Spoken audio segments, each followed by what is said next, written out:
ನಮಸ್ಕಾರ ವೀಕ್ಷಕರೇ, ವಿಶ್ವವಾಣಿ ಟಿವಿ ಸ್ಪೆಷಲ್ನ ಈ ವಿಶೇಷ ಕಾರ್ಯಕ್ರಮಕ್ಕೆ ನಿಮಗೆಲ್ಲ ಸ್ವಾಗತ. ನಾನು ಹರೀಶ್ ಕೇರ. ಇವತ್ತು ಒಂದು ವಿಶೇಷ ಸಂದರ್ಶನಕ್ಕಾಗಿ ನಾವಿಲ್ಲಿದ್ದೀವಿ. ಕನ್ನಡದ ಶ್ರೇಷ್ಠ ಪುಸ್ತಕಗಳನ್ನು ಪ್ರಕಟಿಸಿದಂತಹ ಅಂಕಿತ ಪುಸ್ತಕ ಈ ವರ್ಷ 30ನೇ ವರ್ಷವನ್ನು ಆಚರಿಸ್ಕೊಳ್ತಾ ಇದೆ. ಅದರ ಜೊತೆಗೇ ಇದೇ ಡಿಸೆಂಬರ್ ಕೊನೆಯ ವಾರದಲ್ಲಿ ತನ್ನ 1000ದ ಪುಸ್ತಕವನ್ನು ಪ್ರಕಟಿಸ್ತಾ ಇದೆ. 1000ನೇ ಪುಸ್ತಕ ಯಾರ್ದು, ಅಂಕಿತ ಪುಸ್ತಕದ ಹಿಂದಿರುವಂತಹ ಶಕ್ತಿಗಳು ಯಾರು, ಇದನ್ನೆಲ್ಲ ಅವರನ್ನು ಮಾತಾಡಿಸ್ತಾನೆ ತಿಳ್ಕೊಳ್ಳೋಣ ಬನ್ನಿ.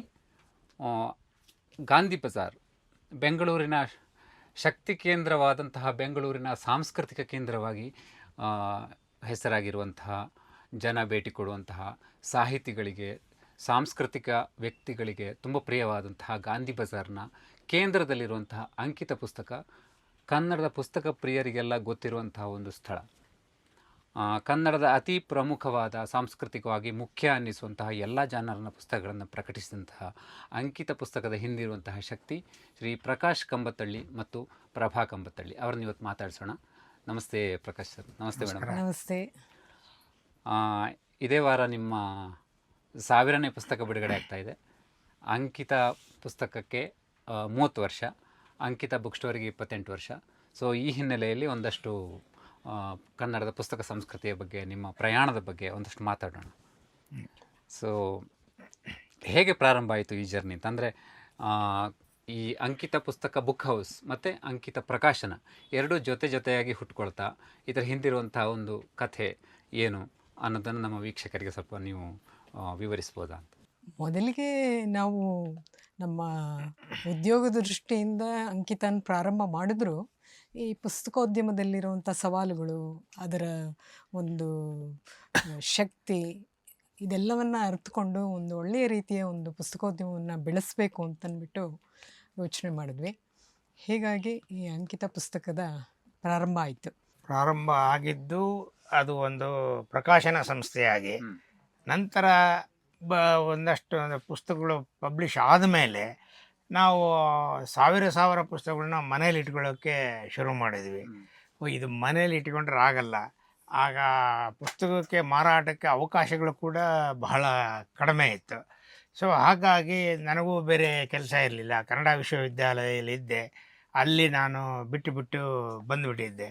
ಸೊ ಹಾಗಾಗಿ ಇದೊಂದು ಮಾರಾಟದ ಕೇಂದ್ರವಾಗಿ ಒಂದನ್ನು ತೆರೀಬೇಕು, ಕನ್ನಡ ಪುಸ್ತಕೋದ್ಯಮಕ್ಕೆ ಒಂದು ಹೊಸ ದಿಕ್ಕನ್ನು ನಾವು ತೋರಿಸ್ಬೇಕು, ಪ್ರಕಾಶನ ಮತ್ತು ಮಾರಾಟ ಎರಡರಲ್ಲೂ ಒಂದು ಹೊಸ ದಿಕ್ಕನ್ನು ತೋರಿಸ್ಬೇಕು ಅಂತ ಅಂದ್ಕೊಂಡು ಎಲ್ಲಿ ಮಾಡೋದು ಅನ್ನೋದು ಅಂತ ನಮಗೆ ಸಮಸ್ಯೆ ಆಗೈತೆ. ಎಲ್ಲಿ ಪುಸ್ತಕ ಒಂದು ಮಾರಾಟ ಕೇಂದ್ರ ತೆಗಿಬೇಕು ಅನ್ನೋದು ಆಯಿತು.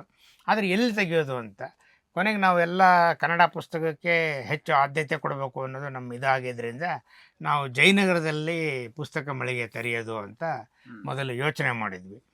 ಆಮೇಲೆ ಯೋಚನೆ ಮಾಡಿದ್ವಿ, ಜಯನಗರದಲ್ಲಿ ಹೆಚ್ಚು ಕನ್ನಡಿಗರು ಇಲ್ಲ, ಆದ್ದರಿಂದ ಬಸವನಗುಡಿ ಬೆಟರ್ ಅಂತ ನಮಗೆ ಅನ್ನಿಸ್ತು. ಯಾಕೆಂದರೆ ಇದು ಬಸವನಗುಡಿ ಕನ್ನಡದ ಕೇಂದ್ರ, ಈ ಪಕ್ಕದಲ್ಲೇ ಚಾಮರಾಜಪೇಟೆ ಇದೆ, ಈ ಕಡೆ ಹನುಮಂತ ನಗರ ಇದೆ, ಹಿಂದುಗಡೆ NR ಕಾಲೋನಿ ಇದೆ. ಸೊ ಈಗ ಸುತ್ತಮುತ್ತ ಪೂರ್ತಿ ಕನ್ನಡದ ವಾತಾವರಣ ಆಗ ನಾವು ಶುರು ಮಾಡಿದಾಗ ಹೆಚ್ಚಿತ್ತು, ಈಗಿಂತ ಹೆಚ್ಚಿತ್ತು ಅದು. ಹಾಗಾಗಿ ನಾವು ಬಸವನಗುಡಿನೇ ಆಯ್ಕೆ ಮಾಡಿಕೊಂಡು ಗಾಂಧಿ ಬಜಾರಲ್ಲಿ ಪುಸ್ತಕ ಮಳಿಗೆಯನ್ನು ನಾವು ಆರಂಭ ಮಾಡಿದ್ವಿ. ನಾವು ಇದಕ್ಕೆ ಪೂರಕವಾಗಿ ಇನ್ನೊಂದಷ್ಟು ಅಂಶಗಳನ್ನ ಸೇರಿಸ್ಬೇಕು ಅಂತಂದರೆ, ನನಗೂ ಪ್ರಕಾಶ್ಗೂ ಈ ಪುಸ್ತಕದ ನಂಟು ಭಾಳ ಇತ್ತು. ಒಂದು ರೀತಿಯಲ್ಲಿ ನಾವು ಪುಸ್ತಕದ ಕಾರಣದಿಂದಲೇ ಪರಸ್ಪರ ಇಷ್ಟಪಟ್ಟವರು. ಇದು ಒಂದು. ನಮ್ಮ ಮನೆಯ ಹಿನ್ನೆಲೆಯಲ್ಲೂ ಕೂಡ ನಮ್ಮಲ್ಲಿ ಪುಸ್ತಕದ ಓದಿನ ಹವ್ಯಾಸ ಭಾಳ ಇದ್ದಿದ್ದರಿಂದ, ಪ್ರಕಾಶ್ ಮನೆಯಲ್ಲೂ ಅಷ್ಟೇ, ನಮ್ಮ ಮನೆಯಲ್ಲೂ ಅಷ್ಟೇ, ಈ ಪುಸ್ತಕದ ಅಭಿರುಚಿ ನಮ್ಮಲ್ಲಿ ಇಬ್ಬರಲ್ಲೂ ತೀವ್ರವಾಗಿತ್ತು. ಇದು ಒಂದು. ಇನ್ನೊಂದು, ಪ್ರಕಾಶ್ ಕನ್ನಡ ವಿಶ್ವವಿದ್ಯಾನಿಲಯದಲ್ಲಿ ಕೆಲಸ ಮಾಡ್ತಿರುವಾಗ ಹಲವಾರು ಕಾರಣಗಳಿಂದ ಅನಿವಾರ್ಯವಾಗಿ ಅದನ್ನು ಬಿಟ್ಟು ಬರಬೇಕಾಯಿತು.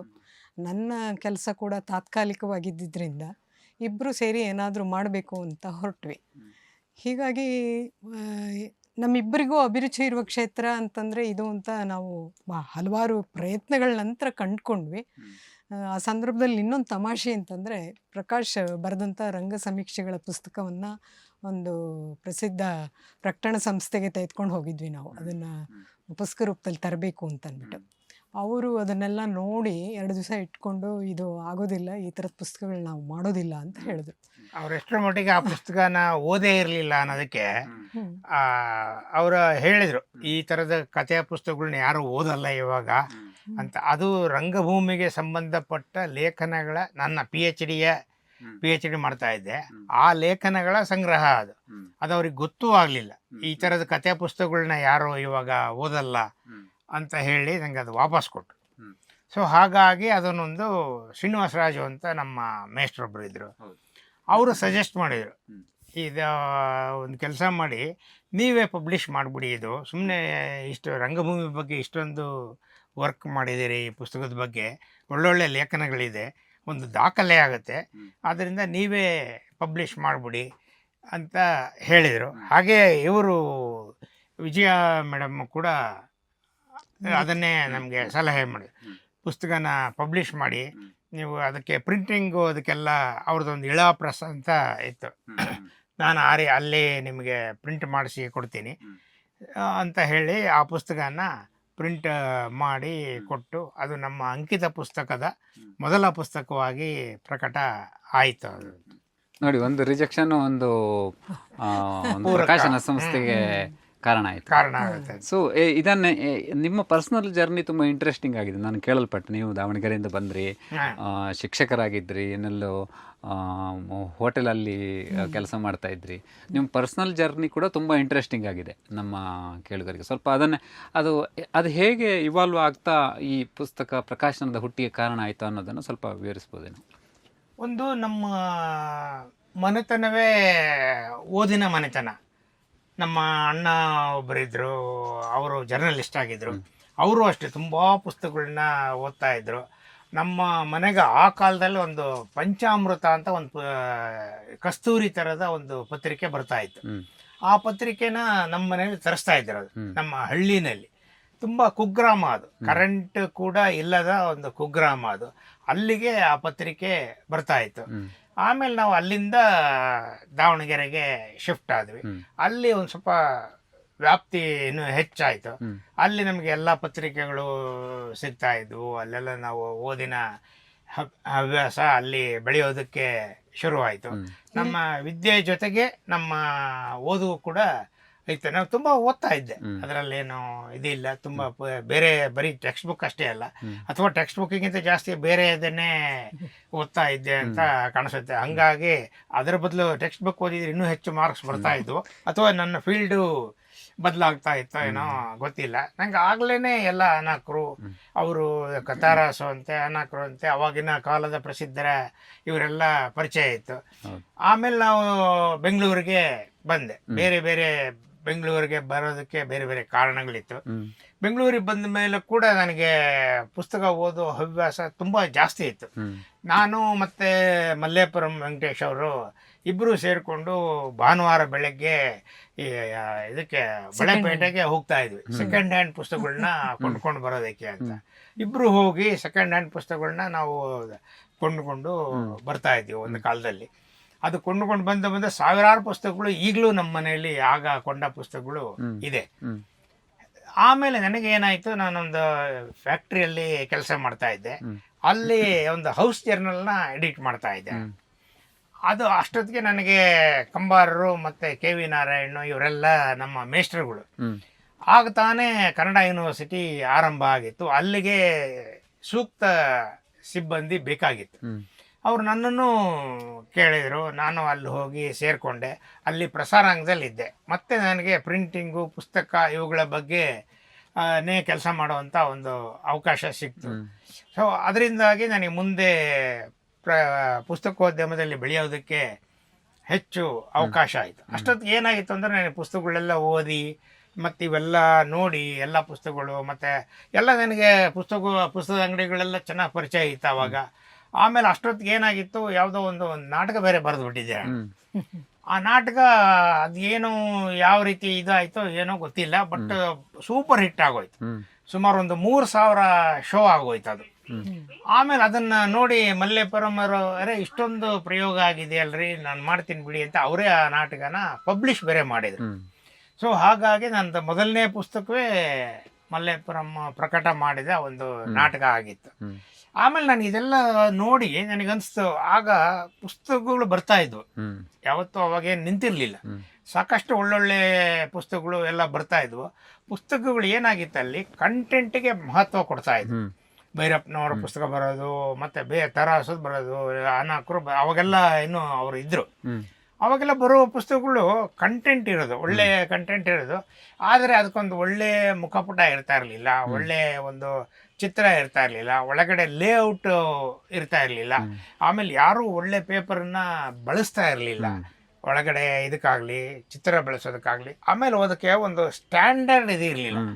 ನಾನು ಹೇಳೋದು, ಒಂದು ಪುಸ್ತಕ ನಾವು ಮಾಡಿದರೆ ಒಂದು ಯಾವುದೋ ಈಗ ಒಂದು ಇಲ್ಲಿ ಒಂದು ಸ್ಟ್ಯಾಂಡರ್ಡ್ ಮೇಂಟೈನ್ ಮಾಡಬೇಕು ಅಂತ ನನಗೆ ಅನ್ನಿಸ್ತು. ಅವ್ರು ಯಾರು ಮಾಡ್ತಾನೆ ಇರಲಿಲ್ಲ. ಅದಕ್ಕೆ ನಾನೇ ಒಂದು ಪುಸ್ತಕಗಳನ್ನ ಮಾಡಿದರೆ, ಪ್ರಕಟ ಮಾಡಿದರೆ, ಈ ರೀತಿ ಇದನ್ನೆಲ್ಲ ನಾನು ಮಾಡಬೇಕು. ಒಳಗಡೆ ನಾವು ಇಂಪ್ರಿಂಟ್ ಪೇಜ್ ಅಂತ ನಾವು ಹೇಳ್ತೀವಿ. ಇಂಪ್ರಿಂಟ್ ಪೇಜನ್ನು ಕೂಡ ಯಾರು ಸೀರಿಯಸ್ ಆಗಿ ತಗೊಳ್ತಿರ್ಲಿಲ್ಲ, ಅದ್ರ ಬಗ್ಗೆ ಏನು ಇದು ಮಾಡ್ತಾ ಇರಲಿಲ್ಲ. ಅಂದ್ರೆ ಇಂಪ್ರಿಂಟ್ ಪೇಜ್ಗೆ ನಮ್ಮಲ್ಲಿ ಒಂದು ರೂಲ್ಸೇ ಇದೆ, ಆದ್ರೆ ಯಾರು ಅದನ್ನು ಫಾಲೋ ಮಾಡ್ತಾ ಇರಲಿಲ್ಲ. ಅದು ಇಂಗ್ಲಿಷಲ್ಲಿ ಇರಬೇಕು, ಒಂದು ಸ್ಟ್ಯಾಂಡರ್ಡ್ ಇದೆ, ಇಂಗ್ಲಿಷಲ್ಲಿ ಇರಬೇಕು. ಆಮೇಲೆ ಅದರಲ್ಲಿ ಇಂತಿಂಥ ಕಂಟೆಂಟ್ಸ್ ಇರಬೇಕು ಅಂತಾನೂ ಇದೆ. ಅಂದ್ರೆ ಈಗ ಎಷ್ಟು ಪೇಜ್ ಇರುತ್ತೆ, ಪುಸ್ತಕ ಎಷ್ಟು ಪೇಜ್ ಇದೆ, ಏನು ಗಾತ್ರದಲ್ಲಿದೆ, ಎಷ್ಟು ಬೆಲೆ, ಆಮೇಲೆ ಅದಕ್ಕೆ ಮುಖಪುಟ ಬರೆದವ್ರು ಯಾರು, ಪ್ರಿಂಟ್ ಮಾಡಿದವರು ಯಾರು, ಹೀಗೆ ಎಲ್ಲ ವಿವರಗಳು ಇರಬೇಕು. ಈ ರೀತಿ ಇರ್ತಾ ಇರಲಿಲ್ಲ. ಏನೋ ಒಂದಷ್ಟು ಹಾಕೋರು, ಆಮೇಲೆ ಎಲ್ಲ ಕನ್ನಡದಲ್ಲಿ ಹಾಕೋರು. ಅದರ ಉದ್ದೇಶ ಏನಿತ್ತು ಅಂತಂದ್ರೆ, ಆ ಪುಸ್ತಕವನ್ನು ಯಾರು ಕೈಗೆ ಎತ್ಕೊಂಡಾಗ ಅದರಲ್ಲಿ ಇಂಗ್ಲಿಷಲ್ಲಿ ಯಾಕಿರ್ಬೇಕು ಅಂದ್ರೆ, ಭಾಷೆ ಗೊತ್ತಿಲ್ಲದೆ ಇರೋರ್ಗೂ ಈ ಪುಸ್ತಕ ಏನು ಅನ್ನೋದು ಗೊತ್ತಾಗಬೇಕು. ಪ್ರಿಲಿಮಿನರಿ ಮಾಹಿತಿ, ಕಂಟೆಂಟ್ ಗೊತ್ತಾಗದೇ ಇದ್ರು ಈ ಪುಸ್ತಕ ಯಾವುದರ ಬಗ್ಗೆ ಡೀಲ್ ಮಾಡುತ್ತೆ ಅನ್ನೋದು ಗೊತ್ತಾಗಬೇಕು ಅನ್ನೋದ್ರ ಉದ್ದೇಶ ಇತ್ತು. ಆದ್ರೆ ಯಾರು ಅದನ್ನ ಸೀರಿಯಸ್ ಆಗಿ ತಗೊಳ್ತಾನೆ ಇರಲಿಲ್ಲ. ನಾನು ಪಬ್ಲಿಕೇಶನ್ ಶುರು ಮಾಡಿದ ಮೇಲೆ ಇದನ್ನೆಲ್ಲ ನೀಟಾಗಿ ಮಾಡಿದೆ. ಆಮೇಲೆ ಹಿಂದಿನ ಪುಟದಲ್ಲಿ ಕೂಡ ನಮ್ಮಲ್ಲಿ ಏನೋ ಒಂದು ಹಾಕೋರು. ಎಷ್ಟೋ ಪುಟಗಳು ಖಾಲಿ ಇರ್ತಾ ಇತ್ತು, ನಾವು ನೋಡ್ದಂಗೆ ಏನೂ ಇರ್ತಾ ಇರಲಿಲ್ಲ. ನಾನು ಅದಕ್ಕೆ ಅಲ್ಲೊಂದು ಫೋಟೋ ಬರಬೇಕು, ಒಂದು ಬ್ಲರ್ಬ್ ಇರಬೇಕು, ಮತ್ತು ಪ್ರಕಾಶಕನ ವಿಳಾಸ ಇರಬೇಕು, ISBN ಇದ್ದರೆ ISBN ಇರಬೇಕು, ಮತ್ತು ಅದು ರೇಟ್ ಇರಬೇಕು, ಯಾರನ್ನ ಕಾಂಟ್ಯಾಕ್ಟ್ ಮಾಡಬೇಕು ಅನ್ನೋ ಫೋನ್ ನಂಬರ್ ಇರಬೇಕು. ಇಷ್ಟೆಲ್ಲ ಡೀಟೇಲ್ಸು ಇರೋ ಹಾಗೆ ನಾನು ಆ ಪುಸ್ತಕದ ತಾಂತ್ರಿಕ ಅಂಶಗಳನ್ನ ರೂಪಿಸಿ ಮಾಡೋದಕ್ಕೆ ಅದನ್ನು ಶುರು ಮಾಡಿದೆ. ಅದು ನಮ್ಮ ಸಿದ್ಧಲಿಂಗಯ್ಯನವರು ಪುಸ್ತಕ ಪ್ರಾಧಿಕಾರದ ಅಧ್ಯಕ್ಷರಾಗಿದ್ದರು.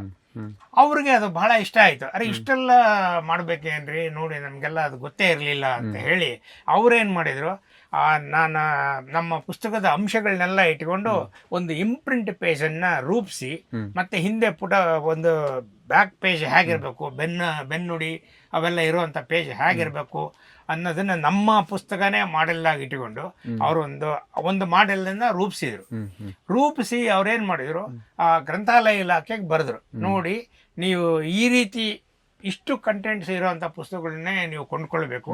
ಪುಸ್ತಕ ಕೊಂಡ್ಕೊಳ್ಳುವಾಗ ನೀವು ಕಂಡೀಷನ್ ಹಾಕಬೇಕು, ಈ ಪುಸ್ತಕದಲ್ಲಿ ಇಷ್ಟೆಲ್ಲ ಅಂಶಗಳು ಇರಬೇಕು ಅಂತ ಹೇಳಿ ಕಂಡೀಷನ್ ಹಾಕಬೇಕು ಅಂತ ಹೇಳಿ ಸಿದ್ಧಲಿಂಗಯ್ಯನವರು ಅವಾಗ ಗ್ರಂಥಾಲಯ ಇಲಾಖೆ ಕೂಡ ತಿಳಿಸಿ ಇದು ಮಾಡಿದ ಮೇಲೆ ಆಮೇಲೆ ಅದು ಎಲ್ಲರೂ ಫಾಲೋ ಮಾಡೋದಕ್ಕೆ ಶುರು ಮಾಡಿದ್ರು. ಇದೆಲ್ಲ ಇರಬೇಕಾ, ಹಾಗಾದ್ರೆ ಸುಮ್ಮನೆ ಇದೊಂದು ಯಾವುದೋ ಒಂದು ಹಾಕ್ತಾರೆ, ಅದೇನು ಕಥೆನಾ, ಕಾದಂಬರಿನ, ವಿಮರ್ಶನ ಏನು ಅಂತಾನೆ ಗೊತ್ತಾಗಲ್ಲ.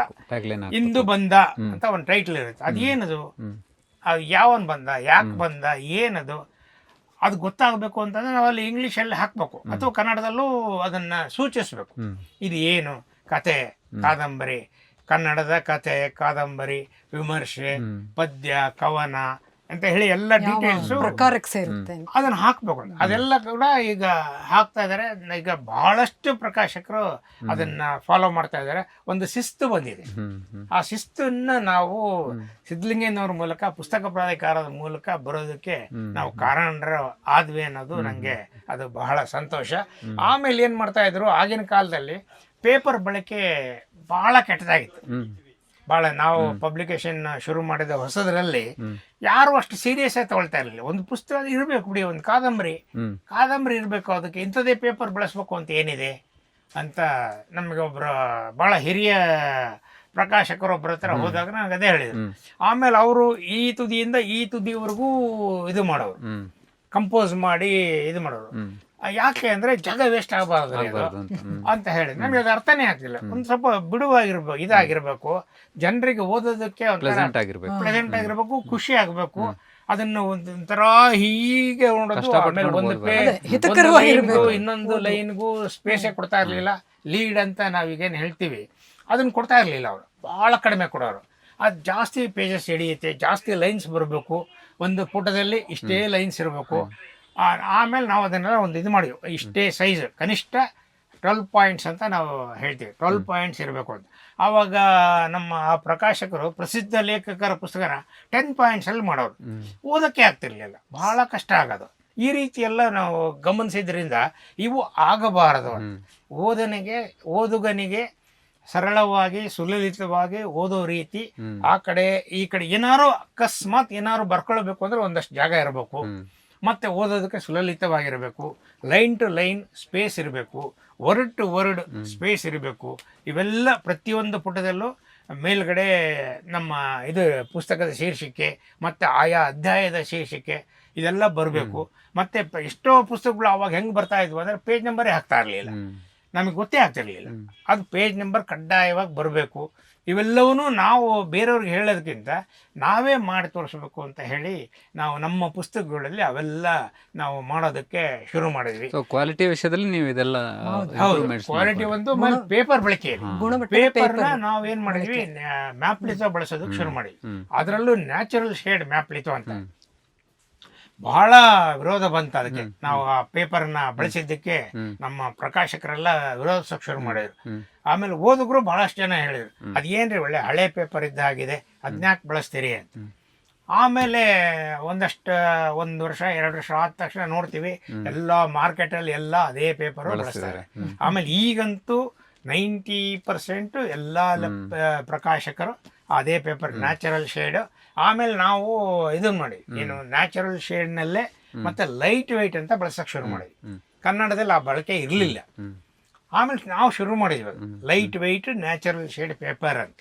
ಆ ಪೇಪರ್ನ ನಾವು ಈಗ ಬಳಸಕ್ಕೆ ಶುರು ಮಾಡಿದ ಮೇಲೆ ಎಲ್ಲರೂ ಬಳಸೋದಕ್ಕೆ ಶುರು ಮಾಡಿದ್ದಾರೆ.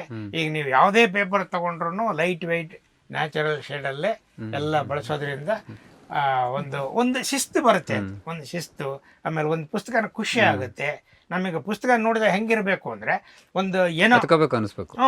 ಪುಸ್ತಕ ಮೊದಲು ಓದ್ತಾನೋ ಬಿಡ್ತಾನೋ ಅದನ್ನ ಕೈಗೆ ತಗೊಳ್ಳೋ ರೀತಿ ಇರಬೇಕು ಒಂದು ಪುಸ್ತಕ, ಆಕರ್ಷಕವಾಗಿ. ಆಮೇಲೆ ಅದ್ರ ಬೆಲೆ ಹೇಗಿರ್ಬೇಕು ಅಂದ್ರೆ, ಈಗ ತಗೊಂಡಿರೋ ಪುಸ್ತಕನ ರೇಟ್ ಜಾಸ್ತಿ ಅಪ್ಪ ಅಂತ ವಾಪಸ್ ಇರಬಾರ್ದು, ಕಡಿಮೆ ಇರಬೇಕು. ರೇಟ್ ಜಾಸ್ತಿ, ಅಯ್ಯೋ ಇದು ರೇಟ್ ಜಾಸ್ತಿ ಆಯ್ತು ಅಂತ ಹಿಂಗೆ ವಾಪಸ್ಸು ಅವನು ಇಡಬಾರ್ದು. ಹಾಗೆ ಸಾಧ್ಯವಾದಷ್ಟು ಕಡಿಮೆ, ಅತ್ಯಂತ ಕಡಿಮೆ ಅಂತ ನಾನೇನು ಹೇಳಲ್ಲ, ಸಾಧ್ಯವಾದಷ್ಟು ಕಡಿಮೆ. ಮತ್ತೆ ಅದು ತಗೊಳ್ಳೋ ಥರ. ಈಗ ಎಷ್ಟೋ ಪುಸ್ತಕಗಳು ನೋಡಿದರೆ ನಮಗೆ ಅದನ್ನ ನೋಡ್ಬೇಕು ಅಂತಾನೆ ಅನ್ಸಲ್ಲ, ಮುಟ್ಬೇಕು ಅಂತಾನೆ ಅನ್ಸಲ್ಲ. ಆದ್ರೆ ಆಗ್ಬಾರ್ದು. ನಮಗೆ ಅದು ನೋಡಿದ ತಕ್ಷಣ ಮುಟ್ಟೋಂಗಿರ್ಬೇಕು, ಮತ್ತೆ ಕೈಗೆ ಎತ್ತುಕೊಳ್ಳೋಂಗಿರ್ಬೇಕು. ಎತ್ತುಕೊಂಡ ಪುಸ್ತಕನ ಬೆಲೆಯಿಂದಾಗಿ ವಾಪಸ್ಸು ಇಡೋಂಗೆ ಇರಬಾರ್ದು. ಬೆಲೆನೂ ಅಷ್ಟೇ ಸೂಕ್ತವಾಗಿ ಇರಬೇಕು ಅಂತ ನಾವು ಬೆಲೆಯಲ್ಲಿ ಎಷ್ಟು ಇದು ಮಾಡ್ತಾ ಇದ್ವಿ ಅಂದ್ರೆ, ಕಡಿಮೆ ಇಡೋದಕ್ಕೆ ಪ್ರಯತ್ನ ಪಡ್ತಾ ಇದ್ವಿ. ಅಂದ್ರೆ ಈಗ ಸುಧಾಮೂರ್ತಿ ಅವ್ರದ್ದು ಒಂದು ಪುಸ್ತಕ ಮಾಡಿದ್ವಿ ನಾವು. ಸುಧಾಮೂರ್ತಿ ಅವ್ರ ಪುಸ್ತಕನ ನಾವು ಆ ಕಾಲಕ್ಕೆ 80 ರೂಪಾಯಿ ರೇಟನ್ನ ಫಿಕ್ಸ್ ಮಾಡಿದ್ವಿ. ನಾವು ಆ ಪುಸ್ತಕ ಮಾಡಿದ್ಮೇಲೆ ಅದನ್ನ ಇಂಗ್ಲಿಷ್ಗೆ ಮಾಡಿಸಿದ್ರು. ಪೆಂಗ್ವಿನ್ ಅವರು ಅವರ ಪುಸ್ತಕನ ಪ್ರಕಟಣೆ ಮಾಡಿದರು. ಅವ್ರು 299 ರೂಪಾಯಿ ಬೆಲೆ ಇಟ್ರು. ನಮ್ಮಲ್ಲಿ ಕನ್ನಡದಲ್ಲಿ 80 ರೂಪಾಯಿ ಸಿಗ್ತಾ ಇತ್ತು, ಅದು ಇಂಗ್ಲಿಷಲ್ಲಿ 299 ರೂಪಾಯಿಗೆ ಅದನ್ನ ಅವರು ಪೆಂಗ್ವಿನ್ ಅವರು ಫಿಕ್ಸ್ ಮಾಡಿ ಮಾರ್ತಾ ಇದ್ರು. ಆದ್ರೆ 299 ರೂಪಾಯಿ ಪುಸ್ತಕನೇ ಹೆಚ್ಚು ಖರ್ಚಾಗ್ತಾ ಇತ್ತು ಅನ್ನೋದು ಒಂದು ವಿಷಾದದ ಸಂಗತಿ. ನಮ್ದು 80 ರೂಪಾಯಿ ಇದ್ರೂ ಕೂಡ ಅದರ ಇಂಗ್ಲಿಷಿನ ಮಾರುಕಟ್ಟೆ. ಆದ್ರೆ ಗುಣಮಟ್ಟದಲ್ಲಿ ಎರಡು ಪುಸ್ತಕ ಒಂದೇ ರೀತಿ ಇತ್ತು ಅನ್ನೋದು. ಆಮೇಲೆ ಒಂದು ಬಹಳ ಸಂತೋಷದ ಸುದ್ದಿ ಅಂದ್ರೆ, ಈಗ ಬಹಳಷ್ಟು ಜನ ತುಂಬಾ ಚೆನ್ನಾಗಿ ಪುಸ್ತಕನ ಪ್ರೊಡ್ಯೂಸ್ ಮಾಡ್ತಾರೆ, ಮುಖಪುಟಕ್ಕೆ ಆದ್ಯತೆ ಕೊಡ್ತಾರೆ, ಮತ್ತೆ ಇಂಪ್ರಿಂಟ್ ಪೇಜ್ ಅನ್ನ ತುಂಬಾ ಚೆನ್ನಾಗಿ ಎಲ್ಲರೂ ಫಾಲೋ ಮಾಡ್ತಾರೆ, ಒಳ್ಳೆ ಪೇಪರ್ನ ಬಳಸ್ತಾರೆ. ಇದಕ್ಕೆ ನಮ್ದು ಒಂದು ಕಿಂಚಿತ್ ಕಾಣಿಕೆ ಇದೆ ಅನ್ನೋದು ನಮಗೆ ಬಹಳ ಖುಷಿಯ ಸಂಗತಿ. ಮೇಡಮ್, ಇವಾಗ ನಿಮ್ಮಲ್ಲಿ ಪ್ರಕಟವಾಗುವಂಥ ಎಲ್ಲ ಪುಸ್ತಕ ಈಗ ಈ ಥರ ಬಹಳ ಪ್ರಕಾಶಕರು ಅವರು ಪ್ರಕಟಿಸುವ ಎಲ್ಲ ಪುಸ್ತಕಗಳನ್ನು ಓದಲ್ಲ ನಮ್ಗೆ ಗೊತ್ತಿದ್ದ ಹಾಗೆ. ಆದ್ರೆ ನಿಮ್ಮಲ್ಲಿ ಪ್ರಕಟ ಆಗುವಂಥ ಎಲ್ಲ ಪುಸ್ತಕಗಳನ್ನು ನೀವು ಓದ್ತೀರಿ ಅಂತ ಗೊತ್ತಿದೆ ನಮಗೆ. ನಿಮ್ಮಲ್ಲಿ ಯಾರು ಓದ್ತೀರಿ? ಪ್ರಕಾಶ್ ಅವರು ಓದ್ತಾರೋ, ನೀವು ಓದ್ತೀರಾ? ಹೇಗೆ ಆ ಕಂಟೆಂಟನ್ನು ಇದು ಆಗ್ಬೋದು ನಮಗೆ, ಅಥವಾ ಇದು ಬೇಡ, ಅಥವಾ ಇದು ಹೀಗಿದ್ರೆ ಚಂದ ಅಂತ ಒಂದು ಮಾಡಬೇಕಾಗುತ್ತಲ್ಲ, ಅದನ್ನು ಯಾರು ಮಾಡ್ತಾರೆ? ನೀವು ಮಾಡ್ತೀರಾ, ಯಾರು ಮಾಡ್ತೀರಾ? ಇಲ್ಲ ಇಲ್ಲ, ಇಬ್ಬರಲ್ಲೂ ಅದು ಚರ್ಚೆ ಆಗತ್ತೆ. ನಂತರವೇ ಅದು ತೀರ್ಮಾನಕ್ಕೆ ಬರೋದು. ನಾವು ಚರ್ಚೆಯ ನಂತರ ಅದು ಪುಸ್ತಕವನ್ನು ನಾವು ತಗೊಳ್ತೀವಲ್ಲ ಪ್ರಕಟಣೆಗೆ, ನಂತರ ಇಬ್ಬರೂ ಪ್ರೂಫ್ ನೋಡ್ತೀವಿ. ಅದು ನಮಗೆ ಅದು ಖುಷಿ ವಿಷಯ ಕೂಡ. ನಮ್ಮ ಪುಸ್ತಕ ನಾವು ಏನು ಮಾಡ್ತಿದ್ದೀವಿ, ಅದರ ಹೂರ್ಣ ಏನು, ಅದು ಜನರಿಗೆ ಮೆಚ್ಚುಗೆ ಆಗಬಹುದಾ ಇಲ್ವಾ, ಇವೆಲ್ಲವೂ ನಮಗೆ ತಿಳಿತಾ ಹೋಗುತ್ತೆ. ಜೊತೆಗೆ ಆ ಪುಸ್ತಕದ ಓದು ನಮ್ಮಲ್ಲೂ ಒಂದು ಖುಷಿ ಅರಿವನ್ನು ಮೂಡಿಸೋವಂಥದ್ದು. ಹೀಗಾಗಿ ನಾನು ಆ ಪುಸ್ತಕದ ಕರಡು ತಿದ್ದುವಿಕೆಯನ್ನು ನಾನು ತುಂಬ ಖುಷಿಪಟ್ಟು ಮಾಡ್ತೇನೆ. ನಾವು ಬರೀ ಪ್ರೂಫ್ ರೀಡಿಂಗ್ ನಾವೇ ಮಾಡ್ತೀವಿ. ಯಾಕೆಂದ್ರೆ ನಾವು ಬೇರೆ ಕಡೆ ಕೊಟ್ಟು ನೋಡಿದ್ವಿ, ಏನಂತ ಇದು ಫಲಿತಾಂಶ ಬರಲಿಲ್ಲ. ಸೊ ಆದ್ರಿಂದ ಪ್ರೂಫ್ ರೀಡಿಂಗ್ ನಾವು ಮಾಡ್ತೀವಿ. ಬರೀ ಪ್ರೂಫ್ ರೀಡಿಂಗ್ ಅಲ್ಲ, ಕಾಪಿ ಎಡಿಟಿಂಗ್ ಕೂಡ ನಾವು ಮಾಡ್ತೀವಿ. ಆಮೇಲೆ ಟೈಟ್ಲ್ ನಮಗೆ ಸೂಟ್ ಆದರೆ ಮಾತ್ರ ನಾವು ಪುಸ್ತಕನ ತಗೊಳ್ತೀವಿ. ಬಹಳಷ್ಟು ನಮ್ಮ ಪ್ರಕಟಣೆಗಳಲ್ಲಿ ಅದರ ಶೀರ್ಷಿಕೆಯನ್ನು ನಾವು ಬದಲಾಯಿಸಿದ್ದು ಉಂಟು. ಯಾಕೆಂದ್ರೆ ಅವು ಸೂಕ್ತವಾಗಿ ಆ ಕಂಟೆಂಟ್ಗೆ, ಆ ಪುಸ್ತಕಕ್ಕೆ ಅದು ಸೂಕ್ತವಾಗಿ ಇರಬೇಕು. ಅದು ಇಲ್ಲದೆ ಇದ್ರೆ ನಾವು ಅದನ್ನ ನಿರ್ದಾಕ್ಷಿಣ್ಯವಾಗಿ ಹೇಳ್ಬಿಡ್ತೀವಿ ನಮ್ಮ ಲೇಖಕರಿಗೆ, ಇಲ್ಲ ಶೀರ್ಷಿಕೆ ಬದಲಾಯಿಸ್ಬೇಕಂತ. ಅದ್ರಲ್ಲಿ ಬಹಳಷ್ಟು ಜನ ಒಪ್ಕೊಳ್ತಾರೆ, ಮತ್ತೆ ಅದನ್ನ ಆ ರೀತಿ ಬದಲಾವಣೆಗಳನ್ನ ನಾವು ಅದಾದ್ಮೇಲೆ ಮಾಡೋದು. ಆಮೇಲೆ ಎಷ್ಟೋ ಇದನ್ನ ನಾವು ಲೇಖಕರಿಗೆ ಅದನ್ನ ಹೇಳ್ತೀವಿ, ನೋಡಿ ಈ ಪ್ಯಾರ ಅದು ಸರಿ ಇಲ್ಲ, ಅಥವಾ ಈ ಇಡೀ ಪುಟ ಇದು ಸರಿ ಇಲ್ಲ, ನೀವು ಅದನ್ನ ತೆಗೆದ್ರೇನೆ ನಾವು ಪಬ್ಲಿಷ್ ಮಾಡೋದು, ಅದು ಸಾರ್ವಜನಿಕವಾಗಿ ಓದೋ ರೀತಿಯಲ್ಲಿ ಇಲ್ಲ ಅದು ಅಂತ ಹೇಳಿ ಕೆಲವೆಲ್ಲ ತಗದೆ ಆಗಿದ್ದುಂಟ ಆಗಿದೆ. ಮತ್ತೆ ಅದಕ್ಕೆ ಹೆಸರು ಹೇಳದೆ ಹೇಳ್ಬೋದಾ? ಹೇಳ್ಬೋದು, ಶೀರ್ಷಿಕೆ ಕುರಿತು ಹೇಳ್ಬೋದು. ಭಾರ್ಗವಿ ನಾರಾಯಣ್ ಅವರ ಒಂದು ಆತ್ಮಕಥೆ ತಂದ್ವಿ ನಾನು. ಅವರು ಅದಕ್ಕೆ ಏನೋ ಬೇರೆ ಹೆಸರಿಟ್ಟಿದ್ರು, ನಟಿಯ ಕಥೆ ಅಂತ ಏನೋ ಆತರ ಒಂದು ಆಕರ್ಷಕವಲ್ಲದ ಒಂದು ಹೆಸರಿತ್ತು. ಆಮೇಲೆ ಪ್ರಕಾಶ್ ಅದಕ್ಕೆ ನಾನು ಭಾರ್ಗವಿ ಅನ್ನೋ ಹೆಸರನ್ನ ಸೂಚಿಸಿದ್ರು. ಅವರಿಗೆ ಅದೆಷ್ಟು ಖುಷಿ ಆಯ್ತು ಅಂತಂದ್ರೆ, ಒಂದು ರೀತಿಯಲ್ಲಿ ಅವರ ವ್ಯಕ್ತಿತ್ವ ಆತ್ಮಕಥೆಯಲ್ಲಿ ಅದೇ ರೀತಿ ಬಂದಿದೆ. ಯಾವುದಕ್ಕೂ ಹಿಮ್ಮಟ್ಟದ ಎಲ್ಲವನ್ನ ಅವರು ಸವಾಲಾಗಿ ಸ್ವೀಕರಿಸಿ ಅವ್ರು ಯಾವ ರೀತಿ ಜೀವನ ನಿರ್ವಹಣೆ ಮಾಡಿದ್ರು ಅಂತ. ಅದು ಭಾಳ ಅವ್ರಿಗೂ ಇಷ್ಟ ಆಯಿತು. ಆಮೇಲೆ ಆ ಆತ್ಮಕಥೆಗೆ ತುಂಬ ಪೂರಕವಾಗಿತ್ತು. ಆಮೇಲೆ ಇನ್ನೊಂದು ನಮ್ಮಲ್ಲಿ ತುಂಬ ಜನಪ್ರಿಯವಾದ ಪುಸ್ತಕ ಬೀಚಿ ಬುಲೆಟ್ಸು ಬಾಂಬ್ಸು ಭಗವದ್ಗೀತೆ ಅಂತ. ಅದನ್ನು ಅವರು ಬಟ್ಟಿ ಇಳಿಸಿದ ಬಟ್ಟ ಅಂತಂದ್ಬಿಟ್ಟು ಆ ರೀತಿ ಏನೋ ಆ ಥರದ ಒಂದು ಶೀರ್ಷಿಕೆಯನ್ನು ಅವರು ಲೇಖಕರು ಕೊಟ್ಟಿದ್ರು. ಇದು ಟ್ಯಾಗ್ ಲೈನ್ ಥರ ಇತ್ತು. ನಾವು ಈ ಟ್ಯಾಗ್ ಲೈನೇ ಚೆನ್ನಾಗಿದೆ, ಇದನ್ನೇ ಇಡೋಣ ಅಂತ ಹೇಳಿ ಬಹಳಷ್ಟು ಜನ ಅದನ್ನ ಇಷ್ಟಪಟ್ರು. ಏನದು ಬೀಚಿ ಬಿಟ್ಟರು ಬಾಂಬ್ಸ್ ಏನೋ, ಭಗವದ್ಗೀತೆ ಏನಿದು ಬಾಂಬ್ಸು ಭಗವದ್ಗೀತೆ ಅಂದ್ರೆ ಏನಿದು ವಿರುದ್ಧವಾಗಿದೆಯಲ್ಲ ಅಂತೆಲ್ಲ ಅನ್ಕೊಂಡು ಅದನ್ನ ಕುತೂಹಲದಿಂದ ತಗೋತಾ ಇದ್ರು. ಈ ತರ ಸುಮಾರು ಶೀರ್ಷಿಕೆಗಳ ಬದಲಾವಣೆ ಆಗಿದೆ. ಬಹಳ ಪಾಪ್ಯುಲರ್ ಬುಕ್ ಆಯ್ತಾ, ಕೈಲಾಸಂ ಜೋಕ್ಸು ಸಾಂಗ್ಸು ಅಂತ ಬಹಳ ಪಾಪ್ಯುಲರ್ ಪುಸ್ತಕ. ನಮ್ಮಲ್ಲಿ ಒಂದು 10 ಎಡಿಷನ್ ಆಗಿರೋ ಪುಸ್ತಕ ಅದು. ಅದಕ್ಕೂ ಅಷ್ಟೇ ಕೈಲಾಸಂ ಕಥನ ಅಂತ ಅವರು ಬರ್ಕೊಂಡು ಬಂದ್ಬಿಟ್ಟಿದ್ದಾರೆ ನಮ್ಮ ಲೇಖಕರು, ಕೇಶವರವರು. ಆಮೇಲೆ ನಾವು ಅದಿಲ್ಲ, ಸರಿ ಇಲ್ಲ, ಅದಕ್ಕೆ ಏನಾದ್ರು ಒಂದು ಆಕರ್ಷಕವಾಗಿ ಇರಬೇಕು ಹೆಸರು ಅಂತ ಹೇಳಿ ಅದರಲ್ಲಿ ಕೈಲಾಸಂ ಹಾಡುಗಳು ಅವೆಲ್ಲ ಇತ್ತು, ಜೋಕ್ಸ್ ಬರ್ತಿದ್ರು, ಹಾಡುಗಳು ಅವೆಲ್ಲ ಇತ್ತು. ಅದಕ್ಕೆ ನಾನು ಏನು ಮಾಡಿದೆ, ಅದು ಹಾಗಾದ್ರೆ ಅದನ್ನೇ ಇಟ್ಬಿಡೋಣ, ಕೈಲಾಸಂ ಜೋಕ್ಸು ಸಾಂಗ್ಸು ಅಂತ. ಎಷ್ಟು ಫೇಮಸ್ ಆಯ್ತು, ಯಾಕೆಂದ್ರೆ ಕೈಲಾಸಂ ಅವರ ಇದರಲ್ಲೆಲ್ಲ ಇಂಗ್ಲಿಷು ಕನ್ನಡನ ಮಿಕ್ಸ್ ಮಾಡಿ ಬರಿತಾ ಇದ್ರು. ಸೊ ನಮ್ಮ ಟೈಟ್ಲ್ ಕೂಡ ಹಾಗೆ ಇತ್ತು, ಕೈಲಾಸಂ ಜೋಕ್ಸು ಸಾಂಗ್ಸು ಅಂತ. ಜೋಕ್ಸು ಬರೆಯುವಾಗ JO ತಗೊಂಡು ಕಾನ ಅಲ್ಲಿ ಕನ್ನಡದಲ್ಲಿ ಬರೆದು, ಕೈಲಾಸಂ ವಿಶಿಷ್ಟ ಶೈಲಿ ಅದು, ಇಂಗ್ಲಿಷ್ ಕನ್ನಡ ಎರಡು ಮಿಶ್ರ ಮಾಡಿ ಅವರು ಬರಿತಾ ಇದ್ದಿದ್ದು. ಹಾಗೆ ಅದನ್ನು ಜೋಕ್ಸು ಸಾಂಗ್ಸು ಅನ್ನೋದ್ರಲ್ಲೂ ಕನ್ನಡ ಇಂಗ್ಲಿಷ್ ಎರಡನ್ನೂ ಬೆರಕೆ ಮಾಡಿ ನಾವು ಶೀರ್ಷಿಕೆಯಾಗಿ ತಂದ್ವಿ. ಅದು ಕನ್ನಡದ ಬಹುತೇಕ ಎಲ್ಲ ದೊಡ್ಡ ಲೇಖಕರ ಪುಸ್ತಕಗಳನ್ನು ನೀವು ಪ್ರಕಟಿಸಿದ್ದೀರಿ ಅಂತ ಕಾಣ್ತದೆ. ಯಾರನ್ನಾದ್ರೂ ಬಿಟ್ಟಿದ್ದೇನೆ ಅಂತ, ಅಥವಾ ಇವ್ರು ಬರ್ಬೇಕಿತ್ತು ನಮ್ಮಲ್ಲಿ ಅಂತ ಅನಿಸಿದ್ದು? ಆ ಥರದ್ದು ಅನಿಸಿದ್ದು ಅಂದ್ರೆ ನಾವು ತರಾಸೋದೊಂದು ಮಾಡೋಕ್ಕಾಗಲಿಲ್ಲ, ಯಾಕಂದ್ರೆ ನಾವು ಮಾಡೋವಷ್ಟೊತ್ತಿಗೆ ಅವರು ತೀರ್ಕೊಂಡ್ಬಿಟ್ಟಿದ್ರು. ಆದ್ರಿಂದ ಇನ್ನು ಅವ್ರದ್ದು ಮಾಡಿದ್ರು ಏನು ಹೊಸದು ಏನು ಇರಲಿಲ್ಲ. ಆಮೇಲೆ ಅದು ಏನೇ 108 ಅವ್ರದ್ದು ತಗಾದೆಗಳಿತ್ತು, ಕಾಪಿ ರೈಟ್ ಸಮಸ್ಯೆಗಳಿತ್ತು, ಅವರು ತಮ್ಮ ಪುಸ್ತಕನ ಮಾರ್ಕೊಂಡ್ಬಿಟ್ಟಿದ್ರು.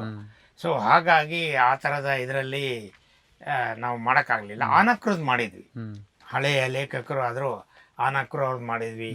ಆಮೇಲೆ ಇವರು ರಾವ್ ಬಹದ್ದೂರ್ ಅವ್ರದ್ದು ಮಾಡಿದ್ವಿ. ಆ ರೀತಿ ಸುಮಾರು ಮಾಡಿದೀವಿ ನಾವೆಲ್ಲ. ಹಳಬರದು ಮಾಡಿದ್ವಿ, ಮತ್ತೆ ಆಮೇಲೆ ಹೊಸಬರದು ಮಾಡಿದೀವಿ. ತೀರಾ ಇತ್ತೀಚಿನ ಕೋಡ್ಕಣಿ ಅಂತ ಅವರ ಪುಸ್ತಕಗಳನ್ನು ಕೂಡ ನಾವು ಮಾಡಿದ್ದೀವಿ. ಒಂದು ಸುಮಾರು 300ಕ್ಕೂ ಹೆಚ್ಚು ಲೇಖಕರು ನಮ್ಮಲ್ಲಿ ಅವರ ಪುಸ್ತಕಗಳು ನಮ್ಮಲ್ಲಿ ಪ್ರಕಟ ಆಗಿವೆ ಅನ್ನೋದು ನಮಗೆ. ಈ 1000 ಪುಸ್ತಕದಲ್ಲಿ 300ಕ್ಕೂ ಹೆಚ್ಚು ಜನ ಲೇಖಕರು ಇದ್ದಾರೆ ಅನ್ನೋದೇ ಒಂದು ಖುಷಿಯ ವಿಷಯ. ಅದರಲ್ಲಿ ಬಹಳಷ್ಟು ಜನ ಪ್ರಸಿದ್ಧರೇ ಇದ್ದಾರೆ. ಶಿವರುದ್ರಪ್ಪನವರು, ಆ ರೀತಿ ತುಂಬಾ ಜನ, ಸಿದ್ಧಲಿಂಗಯ್ಯನವರು ಎಲ್ಲಾ ಪುಸ್ತಕಗಳನ್ನು ನಾವು ಮಾಡಿದ್ವಿ. ಬರಗೂರ್ ಅವ್ರದ್ದು ಬಹುಮಟ್ಟಿಗೆ ಎಲ್ಲಾ ಪುಸ್ತಕಗಳನ್ನು ಮಾಡಿದ್ವಿ. 15 ಪುಸ್ತಕ ನಾವು ಮಾಡಿದ್ವಿ. ಮಲ್ಲೇಪುರಂ ಅವ್ರದ್ದು ಮಾಡಿದ್ವಿ. ಜಯಂತ ಕಾಯ್ಕಿಣಿದ ಎಲ್ಲಾ ಪುಸ್ತಕಗಳನ್ನು ನಾವೇ ಮಾಡಿದೀವಿ. ಸೊ ಈ ರೀತಿ ಸುಮಾರು ಜನ ಲೇಖಕರ, ಕೆಲವು ಲೇಖಕರು ನಿಮಗೆ ನಿಷ್ಠರಾಗ್ಬಿಟ್ಟಿದ್ದಾರೆ, ಅಂದ್ರೆ ಅವ್ರು ಬೇರೆ ಹೋಗೋದೇ ಇಲ್ಲ. ಮೊದಲು ಬೇರೆಯವ್ರಿಗೆ ಕೊಟ್ಟಿದ್ದನ್ನು ವಾಪಸ್ ತಂದು ನಮಗೆ ಕೊಟ್ಟರು. ಈಗ ಗಣೇಶಯ್ಯನವರು ಅವರ ಬರೆದಿರೋದು 32 ಪುಸ್ತಕ, 33 ಪುಸ್ತಕ ಅವ್ರು ಬರೆದಿರೋದು. ಅದರಲ್ಲಿ ನಾವು 31 ಪುಸ್ತಕ ನಾವೇ ಮಾಡಿದ್ವಿ. ಆಮೇಲೆ 12 ಪುಸ್ತಕ ಅವ್ರು ಬೇರೆ ಯಾರಿಗೋ ಕೊಟ್ಟಿದ್ರು ಆರಂಭದ ಕಾಲದಲ್ಲಿ. ಅದನ್ನ ಮತ್ತೆ ವಾಪಸ್ ತಗೊಂಡ್ಬಂದು ನಮಗೆ ಕೊಟ್ಟರು. ನೀವೇ ಮಾಡಿ ಇದನ್ನ ಅಂತ ಹೇಳಿ ಅವರು ನಮಗೆ ಕೊಟ್ಟು ನಾವೇ ಮಾಡಿದ ಇದು. ಆಮೇಲೆ ಇನ್ನೂ ಒಂದು ನಮಗೆ ಏನು ಅಂದ್ರೆ, ಪ್ರಕಾಶನೋದ್ಯಮಕ್ಕೆ ನಾವು ಬಂದಾಗ ಪುಸ್ತಕಗಳ ಪ್ರಕಟಣೆ ಮಾಡೋರು ಬಹಳಷ್ಟು ಜನ. ಆದ್ರೆ ಅದನ್ನ ಮಾರಾಟಕ್ಕೆ ಸುಮ್ಮನೆ ತಂದ್ಬಿಡೋರು, ಗೊತ್ತೇ ಆಗ್ತಿರ್ಲಿಲ್ಲ ಇದು ಬಂತೋ ಇಲ್ವೋ ಅಂತ. ಸೊ ನಾವೇನ್ ಮಾಡಿದ್ವಿ, ಅದಕ್ಕೊಂದು ಪುಸ್ತಕ ಬಿಡುಗಡೆ ಸಮಾರಂಭನ ನಾವು ಶುರು ಮಾಡಿದ್ವಿ. ಅಲ್ಲಿವರೆಗೂ ಬಹಳ ಕಡಿಮೆ ಅಂದ್ರೆ ಬಹಳ ಕಡಿಮೆ ಪುಸ್ತಕಗಳ ಬಿಡುಗಡೆ ಆಗ್ತಾನೆ ಇರಲಿಲ್ಲ. ಎಲ್ಲೋ ಒಂದೊಂದು ಪುಸ್ತಕ ಬಿಡುಗಡೆ ಅದು ಕೇಳಬೇಕು ಅಂತ ಇದ್ದೆ, ಆಲೋಚನೆ ಮಾಡ್ತಾ ಇದ್ದೇನೆ. ನಿಮ್ಮ ವಾಡಿಯ ಹಾಲ್ ಇದೆಯಲ್ಲ, Indian institute of world culture, ಅದನ್ನು ನಮ್ಮ ಜೋಗಿ ಅವರೆಲ್ಲ ಕಂಬತ್ತಳ್ಳಿ ಕಲ್ಯಾಣ ಮಂಟಪ ಅಂತ ತಮಾಷೆ ಮಾಡಿದ್ರು. ಪ್ರತಿ ಭಾನುವಾರ, ತಿಂಗಳನ್ನ 2 ಭಾನುವಾರ ಆದ್ರೂ ನಿಮ್ಮ ಪುಸ್ತಕ ಬಿಡುಗಡೆ ಅಲ್ಲಿ ಇರುತ್ತೆ. ಲೇಖಕರು ಬರ್ತಾರೆ, ಓದುಗರು ಬರ್ತಾರೆ ಅನ್ನೋ ಅರ್ಥದಲ್ಲಿ. ಸೊ ಈ ವಾಡಿಯ ಮತ್ತೆ ನಿಮ್ಮ ಲಿಂಕ್, ನಾವು ಏನಾಯ್ತು ಇಲ್ಲಿ ವಾಡಿಯ ನಾವು ಇಲ್ಲಿ ಪುಸ್ತಕ ಮಳಿಗೆ ಆರಂಭ ಮಾಡಿ ಪ್ರಕಾಶನ ಶುರು ಮಾಡಿ ಸ್ವಲ್ಪ ದಿವಸಕ್ಕೆ ಅದನ್ನು ಬಿಡುಗಡೆ ಮಾಡಲೇಬೇಕು ಎಲ್ಲ ಪುಸ್ತಕಗಳನ್ನು ಅಂತ ನಾವು ತೀರ್ಮಾನ ಮಾಡಿದ್ವಿ. ಆಮೇಲೆ ಎಲ್ಲಿ ಮಾಡೋದು ಅಂತ ಎಲ್ಲ ನಾವು ಯೋಚನೆ ಮಾಡ್ತಾ ಇದ್ವಿ. ಆವಾಗ ಇಲ್ಲಿ ಇದ್ದಿದ್ದು ನಮಗೆ ನಯನ ಸಭಾಂಗಣ, ಮತ್ತು ಸಾಹಿತ್ಯ ಪರಿಷತ್ತಿನ ಸಭಾಂಗಣ, ಮತ್ತು ಗೋಖಲೆ ಸಾರ್ವಜನಿಕ ಸಂಸ್ಥೆ ಮುಂದೆ ಅಷ್ಟೇ ಇದ್ದಿದ್ದು. ಅವಾಗ ಇಲ್ಲಿ ಇತ್ತು ವಾಡಿಯ ಸಭಾಂಗಣ ಆಗಲೂ ಇತ್ತು, ಬಟ್ ಅಲ್ಲಿ ಏನು ಯಾವ ಪುಸ್ತಕನೂ ಬಿಡುಗಡೆ ಆಗ್ತಾ ಇರಲಿಲ್ಲ. ಮತ್ತು ಏನು ಸಾರ್ವಜನಿಕ ಕಾರ್ಯಕ್ರಮಗಳು ಅಲ್ಲಿ ನಡೀತಾ ಇರಲಿಲ್ಲ. ಅಲ್ಲಿ ಏನಿದ್ರು ಬರೀ ವಾಡಿಯ ಇವರು ಅವರಿಗೆ ಸಂಬಂಧಪಟ್ಟ ಕೆಲವು ದತ್ತಿ ಕಾರ್ಯಕ್ರಮಗಳನ್ನ ಮಾಡೋರು. ಎಲ್ಲೋ ವಾರದಲ್ಲಿ 1-2-3 ದಿವಸ ಭಾಷಣಗಳು, ಹಾಡುಗಳಂತೆ ಅದು ಇದು ಮಾಡಿ ಬಿಟ್ಬಿಡೋದು. ಆಮೇಲೆ ನಾವು ನೋಡಿದ್ವಿ ಹಾಲ್ ಚೆನ್ನಾಗಿದೆ, ಹತ್ತಿರವಾಗಿದೆ, ಪಾರ್ಕಿಂಗ್ ಅನುಕೂಲ ಇದೆ ಅಂತ ಹೇಳಿ ನಾವು ಪುಸ್ತಕ ಬಿಡುಗಡೆ ಮಾಡೋದಕ್ಕೆ ಮಾಡಬಹುದು ಅಂತ ಹೇಳಿ ಅಲ್ಲಿ ಕಾರ್ಯದರ್ಶಿನ ಹೋಗಿ ಮಾತಾಡಿಸಿ ಇದು ಮಾಡಿ ಒಪ್ಪಿಕೊಂಡು ನಾವು ಶುರು ಮಾಡಿದ್ವಿ. ನಿಧಾನಕ್ಕೆ ಒಂದೊಂದೇ ಅಲ್ಲಿ ಮಾಡೋದಕ್ಕೆ ಶುರು ಮಾಡಿದ್ವಿ. ಅದು ಎಷ್ಟು ಪಾಪ್ಯುಲರ್ ಆಗೋಯ್ತು ಅಂದರೆ, ದೂರದಲ್ಲಿರೋ ಸಪ್ನಾ ಬುಕ್ ಸ್ಟಾಲ್ನವರು ಇಲ್ಲಿ ಬಂದು ಪುಸ್ತಕಗಳು ಬಿಡುಗಡೆ ಮಾಡ್ತಾರೆ. ಅಷ್ಟು ದೂರದಲ್ಲಿರೋ ನವಕರ್ನಾಟಕದವರು ಕೂಡ ಇಲ್ಲಿ ಬಂದು ಪುಸ್ತಕ ಬಿಡುಗಡೆ ಮಾಡ್ತಾರೆ. ಬೇರೆ ಬೇರೆಯವರಂತೂ ಈಗ ನಮಗೆ ಹಾಲು ಸಿಗದೆ ನಾವೇ ಬೇರೆ ಕಡೆ ಹೋಗಂಗ ಆಗ್ಬಿಟ್ಟಿದೆ. ಅಷ್ಟು ಈಗ ಇಲ್ಲಿ ನಿರಂತರವಾಗಿ ಪುಸ್ತಕ ಬಿಡುಗಡೆ ಕಾರ್ಯಕ್ರಮಗಳು ನಡೀತಾ ಇದ್ದಾವೆ. ಅದು ಬಹಳ ಖುಷಿನೇ. ಆಮೇಲೆ ಇನ್ನೊಂದು ಏನಂದ್ರೆ, ನಾವು ಬಿಡುಗಡೆ ಮಾಡೋಕೆ ಶುರು ಮಾಡಿದ ಮೇಲೆ ನಿಧಾನಕ್ಕೆ ಒಬ್ಬೊಬ್ಬರೇ ಇದು ಬಹಳ ಖರ್ಚಿನ ಬಾಬತ್ತು, ಬೇಡ ಬೇಡ ಅಂತ ಹೇಳ್ತಾ ಇದ್ದವರೆಲ್ಲ ಎಲ್ಲರೂ ಶುರು ಮಾಡಿದ್ರು. ದೊಡ್ಡ ದೊಡ್ಡ ಪ್ರಕಾಶನ ಸಂಸ್ಥೆಗಳೇ ಮಾಡ್ತಿರ್ಲಿಲ್ಲ. ಒಂದ್ಸರಿ ಶಿವರುದ್ರಪ್ಪನವರು ಒಂದು ಪುಸ್ತಕ ನಾವು ಮಾಡಿದ್ವಿ. ಅವಾಗ ನಮ್ಮ ಇದಕ್ಕೆ ಬಂದಿದ್ರು. ಅವ್ರು ಬಂದ ಬಿಡುಗಡೆ ಟೈಮಲ್ಲಿ ಹೇಳಿದ್ರು ಅವರು, ನನ್ನ ಜೀವನದಲ್ಲಿ ನಾನು ಬರೆದಿರೋ ಪುಸ್ತಕ ಮೊದಲನೇ ಸರಿ ಇದು ಬಿಡುಗಡೆ ಆಗ್ತಾ ಇದೆ. ಅದು ಕೊನೆ ಪುಸ್ತಕ ಅವ್ರದ್ದು. ಅದಾದ್ಮೇಲೆ ಅವ್ರೇನು ಬರೀಲಿಲ್ಲ. ಅವ್ರದ್ದು ಕೊನೆ ಪುಸ್ತಕ ಅದು. ಮೊದಲ ಸಾರಿ ಅವರ ಪುಸ್ತಕ ನನ್ನ ಜೀವನದಲ್ಲಿ ಬಿಡುಗಡೆ ಆಗ್ತಾ ಇದೆ. ನಮ್ಮ ಕಾಲದಲ್ಲಿ ಬಿಡುಗಡೆಯ ಕಲ್ಪನೆನೇ ಇರಲಿಲ್ಲ. ಬೇಂದ್ರೆ, ಕುವೆಂಪು ಇವ್ರು ಯಾವ ಪುಸ್ತಕಗಳು ಬಿಡುಗಡೆನೇ ಆಗ್ತಾ ಇರಲಿಲ್ಲ. ಬಟ್ ಅಂತ ಒಂದು ಬಿಡುಗಡೆಯ ಕಲ್ಚರ್ನ ನಾವು ಆರಂಭ ಮಾಡಿದ್ವಿ. ಯಾವ ಪುಸ್ತಕ ಅದು? ಯಾವುದು ಕುವೆಂಪು ಪುನರಾವಲೋಕನ ಅನ್ನೋ ಪುಸ್ತಕ. ಅದು ಕೊನೆ ಪುಸ್ತಕ, ಬಹುಮಟ್ಟಿಗೆ ಅವ್ರ ಕೊನೆಯದೇ ಅವ್ರದ್ದು. ಅದೇ ಮೊದಲನೇ ಪುಸ್ತಕ ಅಂತ ಅವ್ರದ್ದು ಬಿಡುಗಡೆ ಆಗಿರೋದು. ಅಲ್ಲಿವರೆಗೂ ಯಾವುದು ಹಾಗೇ ಇರಲಿಲ್ಲ. ಆಮೇಲೆ ನಾವು ಇನ್ನೊಂದೇನ್ ಮಾಡಿದ್ವಿ, ಪುಸ್ತಕ ಬಿಡುಗಡೆಯ ಜೊತೆಗೆ ಪೋಸ್ಟರ್ ಶುರು ಮಾಡಿದ್ವಿ. ಕನ್ನಡದಲ್ಲಿ ಅವೆಲ್ಲ ನಾವು ಮೊದಲ ಮಾಡಿದ್ದು. ಕನ್ನಡದಲ್ಲಿ ಪೋಸ್ಟರ್ ಕಲ್ಪನೆನೇ ಇರಲಿಲ್ಲ. ಆ ಪೋಸ್ಟರ್ನ ನಾವು ಮಾಡಿ, ಯಾಕೆಂದರೆ ಅದು ಜನರಿಗೆ ಗೊತ್ತಾಗಿದೆ, ನಾವು ಇಲ್ಲಿ ನೇತು ಹಾಕಿರ್ತೀವಿ, ಎಲ್ಲ ಕಡೆಗೆ ಹಾಕಿರ್ತೀವಿ, ಬೇರೆ ಬೇರೆ ಅಂಗಡಿಯವರು ಅದನ್ನು ಅವರ ಇದರಲ್ಲಿ ಹಾಕಿರ್ತಾರೆ. ಅವಾಗ ಅದೊಂದು ಸುಮ್ಮನೆ ಹಿಂಗೆ ಕಣ್ಣಾಡಿಸಿದವ್ರಿಗೆ ಅವ್ರಿಗೆ ಗೊತ್ತಾಗುತ್ತೆ ಜನರಿಗೆ, ಇಲ್ಲೊಂದು ಪೋಸ್ಟ್ ಇದು ಈ ಪುಸ್ತಕ ಬಂದಿದೆ, ಇದು ಇದೆಯಾ ಅಂತ ಕೇಳ್ತಾರೆ. ಸೊ ಆ ರೀತಿ ನಮಗೆ ಬಹಳ ಅನುಕೂಲ ಆಗುತ್ತೆ ಆ ಪೋಸ್ಟ್ರಿಂದ. ಅದೊಂದು ಕಲ್ಚರ್ ನಾವೇ ಶುರು ಮಾಡಿದ್ವಿ. ಮತ್ತು ಆಮೇಲೆ ಕಲರ್ ಕ್ಯಾಟ್ಲಾಗ್ ಕನ್ನಡದಲ್ಲಿ ಬಂದೇ ಇರಲಿಲ್ಲ, ಇಂಗ್ಲೀಷಲ್ಲಿತ್ತು. ಕನ್ನಡದಲ್ಲಿ ಕಲರ್ ಕ್ಯಾಟ್ಲಾಗನ್ನು ನಾವು ಮಾಡಿದ ಮೊದಲಿಗರು ನಾವೇ. ಅಲ್ಲಿವರೆಗೂ ಯಾರೂ ಮಾಡಿರಲಿಲ್ಲ. ಬ್ಲ್ಯಾಕ್ ಆ್ಯಂಡ್ ವೈಟ್ ಮಾಡೋರು ಸುಮಾರು ಜನ, ಬಟ್ ಆದರೆ ವ್ಯವಸ್ಥಿತವಾಗಿ ಒಂದು ಫೋಟೋ ಹಾಕಿ ಅದರ ಡೀಟೇಲ್ಸ್ ಎಲ್ಲ ಕೊಟ್ಟು ಮಾಡಿದ್ದು ಮೊದಲಿಗೆ ನಾವೇ. ಅದರ ಜೊತೆಗೆ ನಾವು ಪುಸ್ತಕಕ್ಕೆ ಒಂದು ಇದು ಮಾಡ್ತೀವಿ, ಎಂಬ್ಲಮ್, ಲೋಗೋ ಹಾಕ್ತೀವಿ. ಈ ಲೋಗೋ ಹಾಕುವ ಕಲ್ಚರ್ ನಮ್ಮಲ್ಲಿ ಇರಲಿಲ್ಲ. ಪುಸ್ತಕಗಳಿಗೆ ಯಾರು ಹಾಕ್ತಾ ಇರಲಿಲ್ಲ ಅವೆಲ್ಲ. ಅದೇ ಸುಮ್ಮನೆ ಒಂದು ಪುಸ್ತಕ ಅಂದರೆ ಪುಸ್ತಕ ಬಂದ್ಬಿಡ್ಬೇಕು ಅಂತ. ಆದರೆ ನಾವು ಲೋಗೋ ಹಾಕಿ ಈಗ ನೋಡಿದ ತಕ್ಷಣ ಇದು ಇಂಥವ್ರ ಪುಸ್ತಕ ಅಂತ. ಇದನ್ನು ಕೂಡ ಸುಮಾರು ಜನ ಈಗೆಲ್ಲ ಫಾಲೋ ಮಾಡ್ತಾ ಇದ್ದಾರೆ. ಆಮೇಲೆ ನಾವು ಪುಸ್ತಕಕ್ಕೆ ಒಂದು ನಂಬರ್ ಹಾಕಕ್ಕೆ ಶುರು ಮಾಡಿದ್ವಿ. ಇದು ಎಷ್ಟನೇ ಪುಸ್ತಕ ಅನ್ನೋದನ್ನ ನಾವು ಹಾಕೋದಕ್ಕೆ ಶುರು ಮಾಡಿದ್ವಿ. ಅದು ಕೂಡ ಅಷ್ಟೇ. ಈಗ ಎಲ್ಲರೂ ಅದನ್ನ ಒಬ್ಬೊಬ್ಬರೇ ನಂಬರ್ ಹಾಕೋದಕ್ಕೆ ಶುರು ಮಾಡಿದ್ದಾರೆ. ಇವೆಲ್ಲ ನಾವು ಆವಾಗ. ಆಮೇಲೆ ಪುಸ್ತಕಕ್ಕೆ ಬೆನ್ನುಡಿ ಅಲ್ಲ, ಇದು ನಾವು ಸ್ಪೈನ್ ಇಲ್ಲಿ ಇದು ಸಾಮಾನ್ಯವಾಗಿ ಹಿಂಗೆ ಹಾಕೋರು ಮೊದಲೆಲ್ಲ. ಅದನ್ನ ಇಟ್ರೆ ಪುಸ್ತಕ ಹೇಗಿಟ್ರೆ ಅದು ಉಲ್ಟಾ ಬರೋದು. ಆಮೇಲೆ ನಾವೆಲ್ಲ ಆ ಥರ ಆಗ್ಬಾರ್ದು ಅಂತ ಹೇಳಿ ಹೀಗೆ ಬರ್ಬೇಕು ಅಂತ ಹೇಳಿ ಈ ರೀತಿ ಸ್ಪೈನ್ ಹಾಕೋದಕ್ಕೆ ನಾವು ಶುರು ಮಾಡಿದ್ವಿ. ಆಮೇಲೆ ಈಗೆಲ್ಲರೂ ಬಹುಮಟ್ಟಿಗೆ ಎಲ್ಲ ಚೆನ್ನಾಗಿ ಕರೆಕ್ಟಾಗಿ ಇದನ್ನ ಹಾಕ್ತಾರೆ. ನಾನು ಈಗಾಗಲೇ ಹೇಳಿದ ಹಾಗೆ ಪುಸ್ತಕಗಳಲ್ಲಿ ಏನೇನು ಯಾವ ಸ್ವರೂಪದಲ್ಲಿ ಪುಸ್ತಕಗಳ ಬದಲಾವಣೆ ಆಯಿತು ಅಂತ, ಅದರ ಕಂಟೆಂಟ್ಸು ಅಥವಾ ಅದರ ರೂಪುರೇಷೆ ಎಲ್ಲ ಹೇಗಾಯಿತು ಅನ್ನೋದಕ್ಕೆ ಉದಾಹರಣೆಗೆ ನೋಡಿ. ಈಗ ಪುಸ್ತಕಕ್ಕೆ ಒಂದು ಲೋಗೋ ಹಾಕುವ ಪದ್ಧತಿ ಕನ್ನಡದಲ್ಲಿ ಇರಲಿಲ್ಲ. ನೀವು ಒಂದು 30-35 ವರ್ಷದ ಹಿಂದಿನ ಪುಸ್ತಕಗಳನ್ನ ನೀವು ಗಮನಿಸಿದರೆ ಈ ರೀತಿ ಪದ್ಧತಿ ಇರಲಿಲ್ಲ. ಇದನ್ನ ನಾವು ಶುರು ಮಾಡಿದ್ವಿ. ಈಗ ನಾವು ಮೊದಲು ನಮ್ಗೆ ಇದು ಪುಸ್ತಕ ನೋಡಿದಾಗ ಇದು ಯಾರು ಪಬ್ಲಿಷ್ ಮಾಡಿದ್ದು ಅನ್ನೋದೇ ಗೊತ್ತಾಗ್ತಿರ್ಲಿಲ್ಲ. ಪೆಂಗ್ವಿನ್ ಅವರು ಹಾಕೋರು, ಇವತ್ತಿಗೂ ಪೆಂಗ್ವಿನ್ ಅವರು ಹಾಕೋರು. ನಾನು ಅದನ್ನೆಲ್ಲ ಗಮನಿಸಿದ್ದೆ. ಸೊ ನಾವು ಅವಾಗ ನಮ್ಮ ಲೋಗೋನ ಇಲ್ಲಿ ಹಾಕೋದಕ್ಕೆ ಶುರು ಮಾಡಿದ್ವಿ. ಆರಂಭದಲ್ಲಿ ಯಾರೋ ಅಷ್ಟು ಆಸಕ್ತಿ ತೋರಿಸ್ಲಿಲ್ಲ, ಆದ್ರೆ ಈಗ ಎಲ್ಲರೂ ಅವರವರ ಲೋಗೋನ ಮುಂದಿನ ಪುಟದಲ್ಲೇ ಹಾಕೋದಕ್ಕೆ ಶುರು ಮಾಡಿದ್ದಾರೆ. ಆಮೇಲೆ ಇದು ಕೂಡ ಅಷ್ಟೇ, ಒಂದು ಪುಸ್ತಕಕ್ಕೆ ಒಂದು ನಂಬರ್ ಇರಬೇಕು ಅಂತ ಒಂದು. ಯಾಕಂದ್ರೆ 1-2 ಪುಸ್ತಕ ಮಾಡೋರು ನೆನ್ಪಿಟ್ಕೊಂಡಿರ್ತಾರೆ, ಆದ್ರೆ 60-100 ಪುಸ್ತಕ ಮಾಡೋರಿಗೆ ಅದು ಯಾವ ಪುಸ್ತಕ, ಎಷ್ಟನೇ ಪುಸ್ತಕ, ಏನು ಒಂದು ಗೊತ್ತಾಗಲ್ಲ. ಇದು ಮೊದಲು ಬಂತ, ಅದು ಮೊದಲು ಬಂತ, ಒಂದು ಗೊತ್ತಾಗಲ್ಲ. ಅದಕ್ಕೆ ಒಂದು ಪುಸ್ತಕಕ್ಕೆ ಒಂದು ನಂಬರ್ ಕೊಡಬೇಕು ಅನ್ನೋ ಒಂದು ಪದ್ಧತಿಯನ್ನು ಕೂಡ ನಾವು ಇಂಟ್ರೊಡ್ಯೂಸ್ ಮಾಡಿದ್ವಿ. ಅದು ಒಂದು. ಆಮೇಲೆ ಜೊತೆಗೆ ಸ್ಪೈನ್ ಬಹಳ ಜನ ತಪ್ಪು ಮಾಡೋರು, ಅದು ಯಾಕೆ ಅಂತ ಗೊತ್ತಿಲ್ಲ. ಅದು ಹಿಂಗೆ ಉಲ್ಟಾ ಹಾಕೋರು ಯಾವಾಗಲೂ.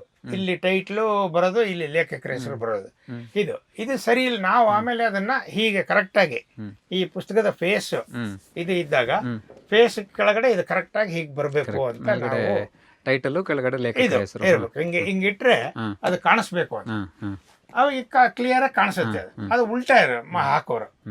ಈಗ ಎಲ್ಲರೂ ಅದನ್ನೆಲ್ಲ ಇದು ಮಾಡ್ಕೊಂಡು ಕೆಲವು ಪುಸ್ತಕಗಳು ನಮ್ಮ ಅಂಗಡಿಲೇ ಹುಡುಕ್ಬೋದು, ಬೇಕಾದಷ್ಟು ಸಿಗುತ್ತೆ. ಆ ರೀತಿ ಇದು ಇರೋಂತ ಸಿಗತ್ತೆ ಇವು.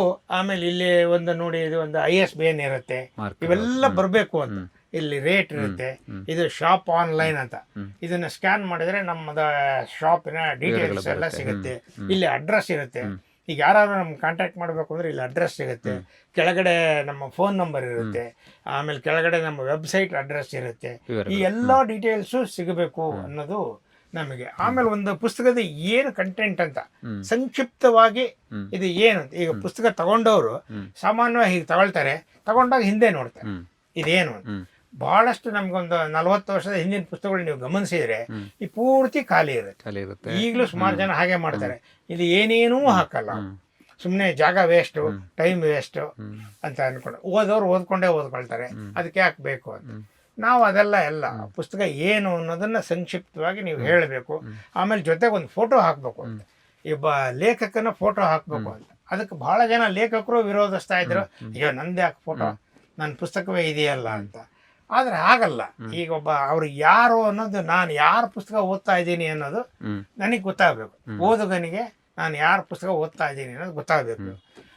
ಉದಾಹರಣೆಗೆ ನಮ್ಮ ಫಂಕ್ಷನ್ನಲ್ಲಿ ನಾವು ಪ್ರಸಿದ್ಧ ಲೇಖಕರನ್ನೆಲ್ಲ ಕರೆಸಿ ಬಿಡುಗಡೆ ಮಾಡಿಸೋದು, ಮಾತಾಡೋದು ಯಾಕೆ ಮಾಡ್ತಾ ಇದ್ವಿ ಅಂತಂದರೆ, ಅದು ಈಗ ನಾವು ನೋಡಿ, ನಮ್ಮ ಕಾಲದಲ್ಲೇ ಕುವೆಂಪು ಬದುಕಿದ್ರು, ಬೇಂದ್ರೆ ಬದುಕಿದ್ರು, ಆದರೆ ನಾವು ಅವ್ರನ್ನ ನೋಡೋಕ್ಕೆ ಆಗಲಿಲ್ಲ. ನಾವು ನಮಗೆ ತೀರ ದೂರದಲ್ಲಿ ಏನು ಇರಲಿಲ್ಲ. ಅವರು ಇಲ್ಲಿಂದ ಒಂದು 300-400 ಕಿಲೋಮೀಟರ್ ದೂರದಲ್ಲೇ ಇದ್ರು ಅವರು. ಆದರೆ ನಮಗೆ ಕೊನೆವರೆಗೂ ಅವ್ರನ್ನ ನೋಡೋದಕ್ಕೆ ಸಾಧ್ಯ ಆಗಲಿಲ್ಲ. ಅದಕ್ಕೆ ನಾವು ಎಲ್ಲ ಪ್ರಸಿದ್ಧ ಲೇಖಕರನ್ನು ನಾವು ಕರೆಸ್ತೀವಿ. ಜನ ಬಂದು ತಮಗೆ ತಾವು ಓದಿದ ಪುಸ್ತಕದ ಲೇಖಕರನ್ನ ನೋಡ್ಬೋದು. ಎಲ್ಲ ಲೇಖಕರು ಬಹಳ ಜನ ಅದನ್ನ ಇಷ್ಟಪಡ್ತಾರೆ. ಅಯ್ಯೋ, ಅವ್ರ ಮಾತು ಕೇಳಬೇಕಾಗಿದೆ, ಅವ್ರು ಕೇಳಿದ್ವಿ, ಇದು ಮಾಡಿದ್ವಿ, ಇವ್ರ ಮಾತು ಕೇಳಬೇಕು ಅಂತಾನೆ ಬಂದ್ವಿ ಅಂತ ಹೇಳಿ ಬಹಳ ಜನ ಇಷ್ಟಪಡ್ತಾರೆ. ಆಮೇಲೆ ಅಂಗಡಿಯಲ್ಲೇ ನಾವು ಸುಮಾರು ಲೇಖಕರೊಂದಿಗೆ ಸಂವಾದ ಕಾರ್ಯಕ್ರಮ ನಡೆಸಿದ್ವಿ. ಅದು ಕೂಡ ತುಂಬಾ ಜನಪ್ರಿಯ ಆಯ್ತು. ಆಮೇಲೆ ಪ್ರಾರಂಭದಲ್ಲೂ ಅಂಗಡಿಯಲ್ಲಿ ಸುಮಾರು ಪುಸ್ತಕಗಳ ಬಿಡುಗಡೆ ಮಾಡಿದ್ವಿ. ಇವರು ರಾಜೀವ್ ತರಾನತ್ರು, ಜಯಂತ್ ಕಾಯ್ಕಿಣಿಯವರ ಪುಸ್ತಕಗಳನ್ನ ಬಿಡುಗಡೆ ಮಾಡಿದ್ದಿಲ್ಲೇ ನಮ್ಮ ಗಲ್ಲಾಪೆಟ್ಟಿಗೆಯಲ್ಲಿ ಕುತ್ಕೊಂಡೇ ಬಿಡುಗಡೆ ಮಾಡಿದ್ರು. ಆಮೇಲೆ ಮತ್ತೂರು ಕೃಷ್ಣಮೂರ್ತಿ ಅವರು ಭಾರತೀಯ ವಿದ್ಯಾಭವನದಲ್ಲಿದ್ರಲ್ಲ, ಅವರು BJL ಸ್ವಾಮಿಯವರ ಪುಸ್ತಕವನ್ನ ಬಿಡುಗಡೆ ಮಾಡಿದ್ರು. ಹೀಗೆ BJL ಸ್ವಾಮಿ ಇರಲಿಲ್ಲ. ಅವರು ಈ ಹಸಿರು ಹೊನ್ನು ತರನೇ ಈ ಪ್ರಾಣಿ ಪ್ರಪಂಚ ಕುರಿತು ಒಂದು ಬೃಹತ್ ಗ್ರಂಥ ಬರಿಬೇಕು ಅಂತ ಹೊರಟಿದ್ರು. ಅದು ಪೂರ್ಣ ಆಗೋ ಮೊದಲಿಗೆ ತೀರ್ಕೊಂಡ್ಬಿಟ್ರು. ಆಮೇಲೆ ಬೃಹದಾರಣ್ಯಕ ಅಂತ ಅದು ಹೆಸರಿಟ್ಟಿದ್ರು. ಬೃಹದಾರಣ್ಯಕ ಹೆಸರಾದ್ರೂ ಅದು ಚಿಕ್ಕ ಪುಸ್ತಕವೇ, ಯಾಕಂದ್ರೆ ಅವರು ಅದನ್ನ ಪೂರ್ಣ ಮಾಡಿರ್ಲಿಲ್ಲ. ಆದ್ರೂ ನಾವು ಆ ಪೂರ್ಣ ಪುಸ್ತಕನೇ ತುಂಬಾ ಸ್ವಾರಸ್ಯವಾಗಿದೆ ಅಂತ ತಂದ್ವಿ. ಆಗ ಅದನ್ನ ಬಿಡುಗಡೆ ಮಾಡ್ಲಿಕ್ಕೆಲ್ಲ ಬಂದಿದ್ರು. ಇದೆಲ್ಲ ಸುಮಾರು ಕಾರ್ಯಕ್ರಮ ನಾವು ಅಂಗಡಿನಲ್ಲೇ ನಡೆಸಿದ್ವಿ. ಜಾಗ ಕಡಿಮೆ ಆಯ್ತು, ಅಂಗಡಿಯ ಇದು ಪುಸ್ತಕಗಳ ಸಂಖ್ಯೆ ಜಾಸ್ತಿ ಆಗೋಯ್ತು. ತುಂಬಾ ಇಕ್ಕಟ್ಟಾಯ್ತು ಅಂತ ಅಂದ್ಬಿಟ್ಟು, ಇಕ್ಕಟ್ಟಾಗತ್ತೆ, ಕೂತ್ಕೊಳ್ಳಿಕ್ ಆಗಲ್ಲ, ಆಸಕ್ತರು ಹೆಚ್ಚು ಜನ ಬರ್ಲಿಕ್ಕೆ ಶುರು ಮಾಡಿದ್ರು. ಹೀಗಾಗಿ ಪುಸ್ತಕದ ಬಗ್ಗೆ ನಾವು ಒಂದು ಫಂಕ್ಷನ್ ಮಾಡಿದಾಗ ಎಷ್ಟು ಪ್ರಸಿದ್ಧ ಸಾಹಿತಿಗಳೆಲ್ಲ ಬರೋರು, ಗೆಸ್ಟ್ ಆಗಿ ಅಲ್ಲ. ಈಗ ಅನಂತಮೂರ್ತಿನ ನಮ್ಮ ಅಂಗಡಿಯಲ್ಲಿ 7 ಸಾರಿ ಫಂಕ್ಷನ್ ಮಾಡಿದ್ರೆ 7 ಸಾರಿನ ಬಂದು ಅಲ್ಲಿ ಕೂತಿದ್ರು. ಗೆಸ್ಟ್ ಆಗಿ ಅಲ್ಲ, ಪ್ರೇಕ್ಷಕ ಆಗಿ ಕೂತಿದ್ರು. ಆ ತರ ಪ್ರಸಿದ್ಧರೆಲ್ಲ ಬರೋರು. ಒಂದು ಕಾಲದಲ್ಲಿ ಎಲ್ಲರೂ ಬಂದು ಪ್ರೇಕ್ಷಕರಾಗಿ ಕೂತ್ಕೊಳ್ಳೋರು. ಯಾರೆಲ್ಲ ಬಂದಿದ್ರು ಅಂತ ನೆನಪಿಸ್ಕೊಳ್ಳೋದಾದ್ರೆ, ಗುರುರಾಮ್ ಸ್ವಾಮಿ ಅಯ್ಯಂಗಾರ್ ಬಂದಿದ್ರು. ಒಂದ್ಸರಿ ಸಾಹಿತ್ಯ ಪರಿಷತ್ತಲ್ಲಿ ನಾವು ಇದು ಮಾಡಿದಾಗ ಅವ್ರು ಇಲ್ಲಿದ್ರು. ಅವ್ರ ಕೊನೆಯ ದಿನಗಳು ಆ ರೀತಿ ಬಂದಿದ್ರು. ಶ್ರೀನಿವಾಸರಾವ್ ಅಂತೂ ಪ್ರತಿ ಕಾರ್ಯಕ್ರಮಕ್ಕೂ ಅವ್ರ ನಿಧನರಾಗೋವರೆಗೂ ಪ್ರತಿ ಕಾರ್ಯಕ್ರಮಕ್ಕೂ ಅವ್ರನ್ನ ಒಂದು ಚೇರಲ್ಲಿ ಹೊತ್ಕೊಂಡ್ಬರೋರು. ಅವ್ರಿಗೆ ನಡಿಯಕ್ ಆಗ್ತಿರ್ಲಿಲ್ಲ. ಒಂದು ಚೇರಲ್ಲಿ ಕೂಡಿಸಿ ಎತ್ತುಕೊಂಡು ಬಂದು ಅವರು 10 ಕಾಲ ಅಷ್ಟೊತ್ತಿಗೆ ಕುತ್ಕೊಂಡ್ಬಿಡೋರು. ಬಂದು ಮುಂದೆ ದೊರೆಸ್ವಾಮಿ ಅವರಂತೂ ಎಷ್ಟೊಂದ್ ಸಾರಿ ಬಂದು ಇದಕ್ಕೆ ವೇದಿಕೆ ಮೇಲೆ ಕೆಳಗಡೆ ಕುತ್ಕೊಳ್ಳೋರು. ಇವರೆಲ್ಲ ಬರ್ಗೂರು ರಾಮಚಂದ್ರಪ್ಪ ಎಷ್ಟು ಸಾರಿ ಬಂದು, ಗಿರೀಶ್ ಕಾರ್ನಾಡ್ ಕೂಡ ಬಂದಿದ್ರು. ಇಷ್ಟೆಲ್ಲದರ ಮಧ್ಯೆ ಪೂರ್ಣಚಂದ್ರ ತೇಜಸ್ವಿ ಬಂದು ಪ್ರೇಕ್ಷಕರಾಗಿ ಕೂತಿದ್ರು. ಅವ್ರು ಯಾವ ಕಾರ್ಯಕ್ರಮಕ್ಕೂ ಹೋಗ್ತಾ ಇರ್ಲಿಲ್ಲ. ಬಿಡುಗಡೆ ಬಂದು ಅವರಲ್ಲಿ ಪ್ರೇಕ್ಷಕರಿದ್ರಲ್ಲಿ ಕೂತಿದ್ರು. ಆದ್ರಿಂದ ಹಿರಿಯ ಲೇಖಕರೆಲ್ಲ ಬಂದು ಪ್ರೇಕ್ಷಕರಾಗಿ ಬಂದು ಕೂತ್ಕೊಳ್ತಾ ಇದ್ದಂತ ಒಂದು ಕಾಲವೂ ಕೂಡ ಇತ್ತು. ಪ್ರಕಾಶನದ ಬಗ್ಗೆ, ಅಂಗಡಿ ಬಗ್ಗೆ ಇನ್ನಷ್ಟು ಮಾತಾಡೋದಿದೆ. ನಾವು ಅಂಗಡಿಯನ್ನು ಒಂದು ರೌಂಡ್ ಹಾಕೊಂಡೇ ಮಾತಾಡೋಣ.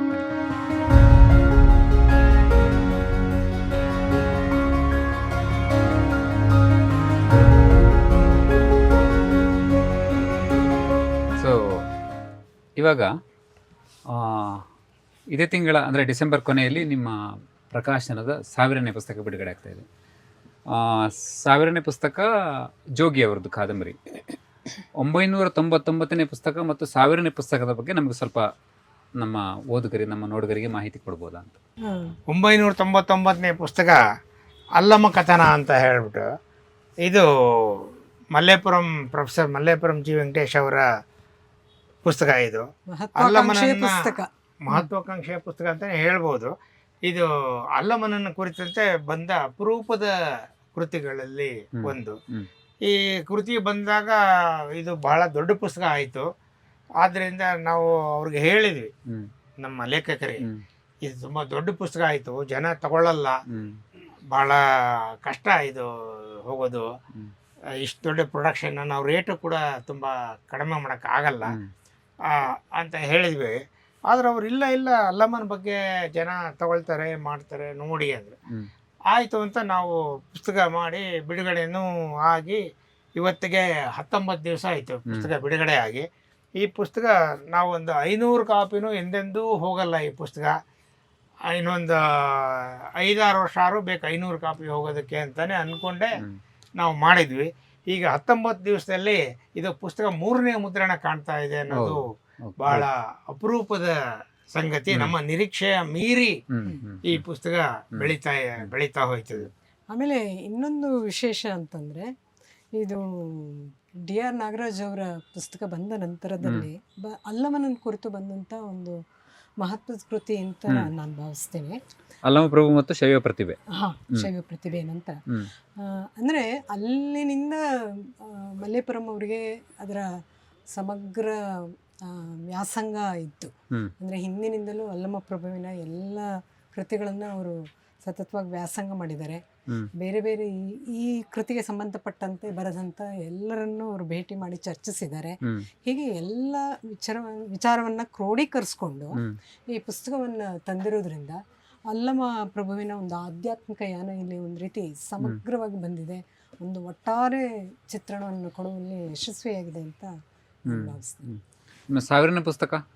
ಸಾವಿರದ ಪುಸ್ತಕ ಅದು ಜೋಗಿಯವ್ರದ್ದು.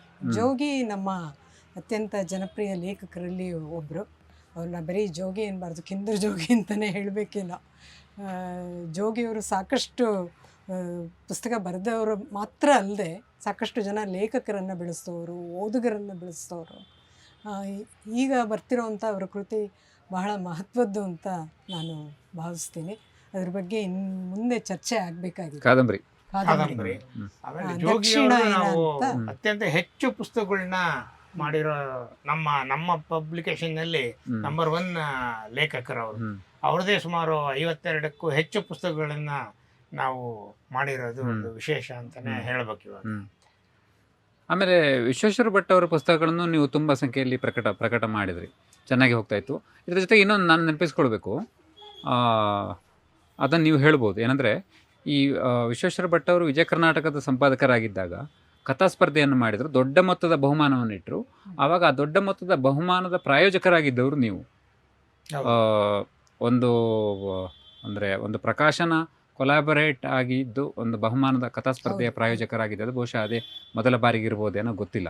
ಹೌದು, ಹೆಚ್ಚು ಮೊತ್ತದ್ದು ಕೂಡ ಅದು ಬಹುಶಃ ಆವಾಗ ಇನ್ನೊಂದು ಬಹಳ ಜನಪ್ರಿಯ ಪತ್ರಿಕೆ ನಡೆಸ್ತಾ ಇದ್ದ ಕಥಾ ಸ್ಪರ್ಧೆ ಬಹಳ ಪ್ರಸಿದ್ಧ ಆಗಿತ್ತು.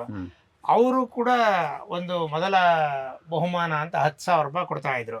ಆದರೆ ಅವೆಲ್ಲವನ್ನೂ ಮೀರಿ ಒಂದು ವಿಶೇಷವಾದ ಸ್ಪರ್ಧೆ ಇದಾಗಬೇಕು ಅಂತ ಹೇಳಿ ವಿಶ್ವೇಶ್ವರ ಭಟ್ರು ಆವಾಗ ಆ ಕಾಲದಲ್ಲಿ ಅದು 25,000 ರೂಪಾಯಿಗೆ ಬಹುಮಾನದ ಮೊತ್ತವನ್ನ ಇಡೋಣ ಅಂತ ಹೇಳಿದರು.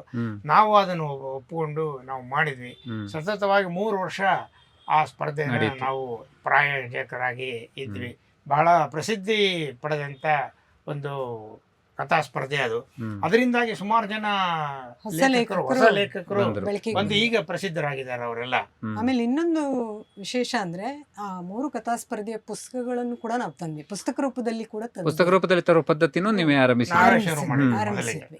ಆಮೇಲೆ ವಿಶ್ವೇಶ್ವರ ಭಟ್ರ ಪುಸ್ತಕಗಳ ಬಗ್ಗೆ ಹೇಳುವಾಗ ಅದು ವಿಶಿಷ್ಟವಾದ ಪುಸ್ತಕ ಅಂತ ನಾನು ಭಾವಿಸ್ತೀನಿ. ಯಾಕಂದ್ರೆ ಈ ಮೀಡಿಯಾ ಪತ್ರಿಕೋದ್ಯಮಕ್ಕೆ ಸಂಬಂಧಪಟ್ಟಂತ ಪುಸ್ತಕಗಳೇ ನಮ್ಮಲ್ಲಿ ತುಂಬಾ ಕೊರತೆ ಇದೆ. ಅದರ ಬಗ್ಗೆ ಒಬ್ಬ ಸಂಪಾದಕರಾಗಿ ಒಂದು ವಿಶಿಷ್ಟ ಒಳನೋಟಗಳನ್ನ ಇಟ್ಟುಕೊಂಡು ವಿಶ್ವೇಶ್ವರ ಭಟ್ರು ಬರೆದ ಪುಸ್ತಕಗಳನ್ನು ನಾವು ತಂದಿದ್ದೀವಿ. ಈಗಲೂ ಅದು ಪತ್ರಿಕೋದ್ಯಮ ವಿದ್ಯಾರ್ಥಿಗಳಿಗೆ ಅತ್ಯಂತ ಉಪಯುಕ್ತ ಪುಸ್ತಕಗಳು ಅಂತ. ಅವರ ಸುದ್ದಿಮನೆ ಕತೆ ಇದೆಲ್ಲ ತುಂಬಾ ನೀವು ಮೊದಲು ಪ್ರಿಂಟ್ ಮಾಡಿದ್ರಿ. ಮೀಡಿಯಾ ಮಾಲಿಕೆ ಅಂತಾನೆ 29 ಪುಸ್ತಕಗಳನ್ನ ನಾವು ಪ್ರಕಟ ಮಾಡಿದ್ದೀವಿ. ಒಬ್ಬ ಸಂಪಾದಕರ ಅಷ್ಟೊಂದು ಕೃತಿಗಳನ್ನ ನಾವು ಪ್ರಕಟ ಮಾಡಿರೋದು ಇದೇ ಮೊದಲು. ಆಮೇಲೆ ವಿಶ್ವೇಶ್ವರ ಭಟ್ರು ನಮ್ಮ ಒಬ್ಬ ಪತ್ರಿಕಾ ಸಂಪಾದಕರು ಅಷ್ಟೇ ಅಲ್ಲ, ಅವರು ವಿಜಯ ಕರ್ನಾಟಕದಲ್ಲಿ ಇದ್ದಾಗಿಂದ ಹಿಡಿದು ನಮಗೆ ಬಹಳಷ್ಟು ಬೇರೆ ಬೇರೆ ರೀತಿಯಲ್ಲಿ ಅವರು ನೆರವಾಗಿದ್ದಾರೆ. ನಮ್ಮ ಪುಸ್ತಕಗಳಿಗೆ ಅವರು ಪ್ರೋತ್ಸಾಹಕಾರರಾಗಿ ಇದ್ದಾರೆ. ಅವರಿಗೆ ಪುಸ್ತಕದ ಬಗ್ಗೆ ಬಹಳ ಅಭಿಮಾನ ಇತ್ತು. ಏನಾದರೂ ಮಾಡಬೇಕು, ಪುಸ್ತಕೋದ್ಯಮಕ್ಕೆ ಏನಾದರೂ ಮಾಡಬೇಕು, ಹೊಸತನ ಮಾಡಬೇಕು ಅಂತ ಕನ್ನಡದಲ್ಲಿ ಮೊಟ್ಟ ಮೊದಲ ಬಾರಿಗೆ ಟಾಪ್ 10 ಪರಿಕಲ್ಪನೆಯನ್ನ ಇಂಟ್ರೊಡ್ಯೂಸ್ ಮಾಡಿದವರು ಕರೆಕ್ಟ್. ಈ ಟಾಪ್ 10 ಬಗ್ಗೆ ನಾನು ಕೇಳಬೇಕು ಅಂತಿದ್ದೆ, ಅದು ಹೇಗೆ ನೀವು ಆಯ್ತೀರಿ ಅದನ್ನ, ಅದರ ಹೇಗೆ ಪರಿಕಲ್ಪನೆ ಹೇಗೆ ಶುರು ಆಯ್ತು ಅಂತ? ಅದರ ಟಾಪ್ 10 ಜೊತೆಗೆ ಅವ್ರು ಏನು ಮಾಡ್ತಾ ಇದ್ರು, ಈ ಮುಂದೆ ಬರುವ ಪುಸ್ತಕಗಳನ್ನು ಕುರಿತು ಅದರ ಮುಖಪುಟ ಹಾಕಿ ಅದಕ್ಕೊಂದು ಸಂಕ್ಷಿಪ್ತವಾಗಿ ಪರಿಚಯ ಮಾಡಿ ಮಾಡುವಂತಹ ಪದ್ಧತಿಯನ್ನು ಕೂಡ ವಿಶ್ವೇಶ್ವರ ಭಟ್ರು ಆವಾಗ ಶುರು ಮಾಡಿದರು. ಮತ್ತು ಹೊಸದಾಗಿ ಈಗ ಬಿಡುಗಡೆ ಆಗೋ ಪುಸ್ತಕಗಳನ್ನ ನಾವು ತಗೊಂಡು ಹೋಗಿ ಕೊಟ್ಟರೆ ಅವುಗಳನ್ನ ಪರಿಚಯ ಮಾಡೋರು, ಬಿಡುಗಡೆಗೆ ಮುಂಚೆನೇ ಪರಿಚಯ ಮಾಡುವಂಥ ಒಂದು ಪದ್ಧತಿಯನ್ನು ಕೂಡ ಶುರು ಮಾಡಿದವರು ವಿಶ್ವೇಶ್ವರ ಭಟ್ರು. ಈಗ ನಾವು ಟಾಪ್ 10 ಅಂತಂದರೆ ಅದು ಸಾಮೂಹಿಕವಾಗಿ ಎಲ್ಲ ಕಡೆಗೂ ಮಾರಾಟ ಆಗುವಂಥ ಕೃತಿಗಳ ಪರಿಚಯ ಅಲ್ಲ. ನಮಗೆ ಸಾಂಸ್ಕೃತಿಕವಾಗಿ ಒಂದು ಕೃತಿ ಮಹತ್ವದ್ದಾಗಿರಬೇಕು, ಮತ್ತು ಅದು ಜನಪ್ರಿಯವಾಗಿರಬೇಕು, ಮತ್ತು ಅದು ಹೆಚ್ಚು ಆ ವಾರದಲ್ಲಿ ಮಾರಾಟ ಆಗಿರಬೇಕು ಅನ್ನೋ ಒಂದು ಪರಿಕಲ್ಪನೆಯನ್ನು ಇಟ್ಕೊಂಡು ನಾವು ಆಯ್ಕೆ ಮಾಡ್ಕೊಳ್ತೀವಿ. ಅಂದರೆ ಈಗ ನಾವು ಆಯ್ಕೆ ಮಾಡಿಕೊಂಡಿದ್ದಕ್ಕಿಂತ ಬೇರೆ ಪುಸ್ತಕಗಳು ಇನ್ನೂ ಹೆಚ್ಚು ಮಾರಾಟ ಆಗಿರುತ್ತೆ, ಆದರೆ ನಾವು ಅದನ್ನು ಪರಿಗಣನೆಗೆ ತಗೊಳ್ಕೊಳಕ್ಕೆ ಆಗಲ್ಲ. ಉದಾಹರಣೆಗೆ ಲಲಿತ ಸಹಸ್ರನಾಮ ಆಗಿರ್ಬೋದು, ವಿಷ್ಣು ಸಹಸ್ರನಾಮ ಆಗಿರ್ಬೋದು, ಭಗವದ್ಗೀತೆ ಆಗಿರ್ಬೋದು, ಗರುಡ ಪುರಾಣ ಆಗಿರ್ಬೋದು, ಇವೆಲ್ಲ ಇನ್ನೂ ಹೆಚ್ಚು ಮಾರಾಟ ಆಗಿರ್ತವೆ. ಆದರೆ ನಾವು ಅವನ್ನ ಪರಿಗಣಿಸಲ್ಲ. ಸಾಂಸ್ಕೃತಿಕವಾಗಿ ಅದು ಮಹತ್ವದ ಕೃತಿ ಆಗಿರಬೇಕು, ಅದಕ್ಕೆ ಪ್ರಸಿದ್ಧ ಲೇಖಕರೇ ಆಗಬೇಕು ಅಂತ ಏನಿಲ್ಲ. ಎಷ್ಟೋ ಜನ ಹೊಸ ಲೇಖಕರು ಅವ್ರಿಗೆ ಗೊತ್ತೇ ಇರೋದಿಲ್ಲ ನನ್ನ ಪುಸ್ತಕ ಇಲ್ಲಿ ಇದಾಗಿ ಅಂತ. ಯಾವಾಗಲೂ 2-3 ವಾರ ಆದ್ಮೇಲೆ ನಮಗೆ ಫೋನ್ ಮಾಡಿ ಹೇಳ್ತಾ ಇರ್ತಾರೆ, ನನಗೆ ಪುಸ್ತಕ ಬಂದಿತ್ತು, ನನಗೆ ಅದು ಗೊತ್ತೇ ಇರಲಿಲ್ಲ, ನಮ್ಮ ಪುಸ್ತಕಗಳೆಲ್ಲ ಅಲ್ಲಿ ಬರುತ್ತೆ ಅಂತಲೇ ನಮಗೆ ಗೊತ್ತಿರಲಿಲ್ಲ ಅಂತ. ಆದ್ದರಿಂದ ಮಹತ್ವದ ಕೃತಿ ಅಂತ ಆದ ತಕ್ಷಣ ಮತ್ತೆ ಅದು ಒಂದು ಸ್ವಲ್ಪ ತಕ್ಕ ಮಟ್ಟಿಗೆ ಮಾರಾಟವೂ ಆಗಿರಬೇಕು. ಸುಮ್ಮನೆ ಯಾವುದೋ ಬಂದು ಬರೀ ಮಹತ್ವದ್ದು ಅಂತ ಜನ ಹೇಳಿದ್ರು ಅಥವಾ ಫೇಸ್ಬುಕ್ಕಲ್ಲಿ ಬಂತು ಅಂತ ನಾವು ಇದು ಮಾಡೋದಿಲ್ಲ. ಮಹತ್ವದ್ದಾಗಿರ್ಬೇಕು, ಸಾಂಸ್ಕೃತಿಕವಾಗಿಯೂ ಕೂಡ ಮುಖ್ಯವಾಗಿರಬೇಕು, ಮತ್ತೆ ಅದು ಮಾರಾಟವೂ ಆಗಿರ್ಬೇಕು. ಇವೆಲ್ಲ ಓದುಗರಿಗೆ ಒಂದು ಮೌಲ್ಯಯುತ ಕೃತಿಯನ್ನ ಪರಿಚಯ ಮಾಡಬೇಕು ಅನ್ನೋ ಉದ್ದೇಶ ಕೂಡ ಇದ್ರ ಹಿಂದೆ ಇದೆ. ಹೀಗೆ ಒಂದು ನಿರ್ದಿಷ್ಟ ಮಾನದಂಡಗಳನ್ನ ಇಟ್ಕೊಂಡು ಮಾಡ್ತೀವಿ. ಮಾಡ್ಕೊಂಡು ಇವತ್ತಿಗೂ ಅದು ಜನಪ್ರಿಯ ಆಗಿದೆ. ಎಷ್ಟೊಂದು ಜನ ಅದನ್ನ ಪಟ್ಟಿ ಇಟ್ಕೊಂಡ್ ಬರ್ತಾರೆ, ಪೇಪರ್ ಬರುತ್ತಲ್ಲ ಅದನ್ನ ಇಟ್ಕೊಂಡು ಈ ಪುಸ್ತಕ ಇದರಲ್ಲಿ 5ನೇದು ಇದೆಯಲ್ಲ, ಆ 5ನೇ ಪುಸ್ತಕ ಕೊಡಿ, ಇದರಲ್ಲಿ 7ನೇದು ಕೊಡಿ ಅಂತ ಆ ಪಟ್ಟಿ ಇಟ್ಕೊಂಡು ಆಮೇಲೆ ಯಾವಾಗ್ಲೂ ಒಂದೊಂದ್ ಸಾರಿ ಇದ್ದಕ್ಕಾಗಲೇ ಏನೋ ಕಾರಣಕ್ಕೆ ಬಂದಿರಲ್ಲ, ಟಾಪ್ 10 ಪ್ರಕಟ ಆಗಿರಲ್ಲ. ಅವಾಗ ಫೋನ್ ಮಾಡಿ ನಮಗೆ ಕೇಳ್ತಾರೆ, ಏನದು ಬಂದೇ ಇಲ್ಲಲ್ಲ, ಯಾಕೆ ಬಂದಿಲ್ಲ ಏನು ಅಂತೆಲ್ಲ ನಮಗೆ ಪ್ರಶ್ನೆಗಳನ್ನ ಕೇಳ್ತಾರೆ ಜನ. ಅಷ್ಟು ಸೀರಿಯಸ್ ಆಗಿ ಅದನ್ನ ಗಮನಿಸ್ತಾರೆ ಅಂತ ಆಯ್ತು. ಮತ್ತೆ ಅದನ್ನ ಎಲ್ಲ ಒಪ್ಕೊಂಡಿದ್ದಾರೆ ಬೇರೆ ಇದರಲ್ಲಿ. ಆಮೇಲೆ ಇದನ್ನ ಪಾಪ್ಯುಲಾರಿಟಿ ನೋಡಿ ETV ಅವರು ಮಾಡೋದಕ್ಕೆ ಶುರು ಮಾಡಿದ್ರು. ಮತ್ತೆ ಆಮೇಲೆ ಇವರು ಹಿಂದೂ ಪೇಪರ್ನವರು ಅದನ್ನ ಹಾಕ್ತಾ ಇದ್ರು. ಆಮೇಲೆ ವಿಸ್ತಾರ, ನೀವು ಇದ್ರಲ್ಲ ವಿಸ್ತಾರ ಇವರು ಕೂಡ ಟಾಪ್ 10 ಅನ್ನ ಮಾಡ್ತಾ ಇದ್ರು. ಇಂಡಿಯನ್ ಎಕ್ಸ್ಪ್ರೆಸ್ ಪತ್ರಿಕೆಯವರು ಇದನ್ನ ಕಾಪಿ ಮಾಡಿ ಅದನ್ನು ಕೂಡ ಮಾಡಿದ್ರು. ಹೀಗೆ ಬಹಳಷ್ಟು ಕಡೆ ಈಗ ಅದು ಜನಪ್ರಿಯ ಆಗಿ ಎಲ್ಲ ಕಡೆಗೂ ನಾವೇ ಅದನ್ನ ಮಾಡ್ತಾ ಇದ್ದ ಒಂದು ಕಾಲ ಇತ್ತು. ಹಾಗೆ ಅವಧಿಯವರು ಕೂಡ ಅದನ್ನ ತಗೊಂಡು ಹಾಕೊಳ್ತಾ ಇದ್ರು.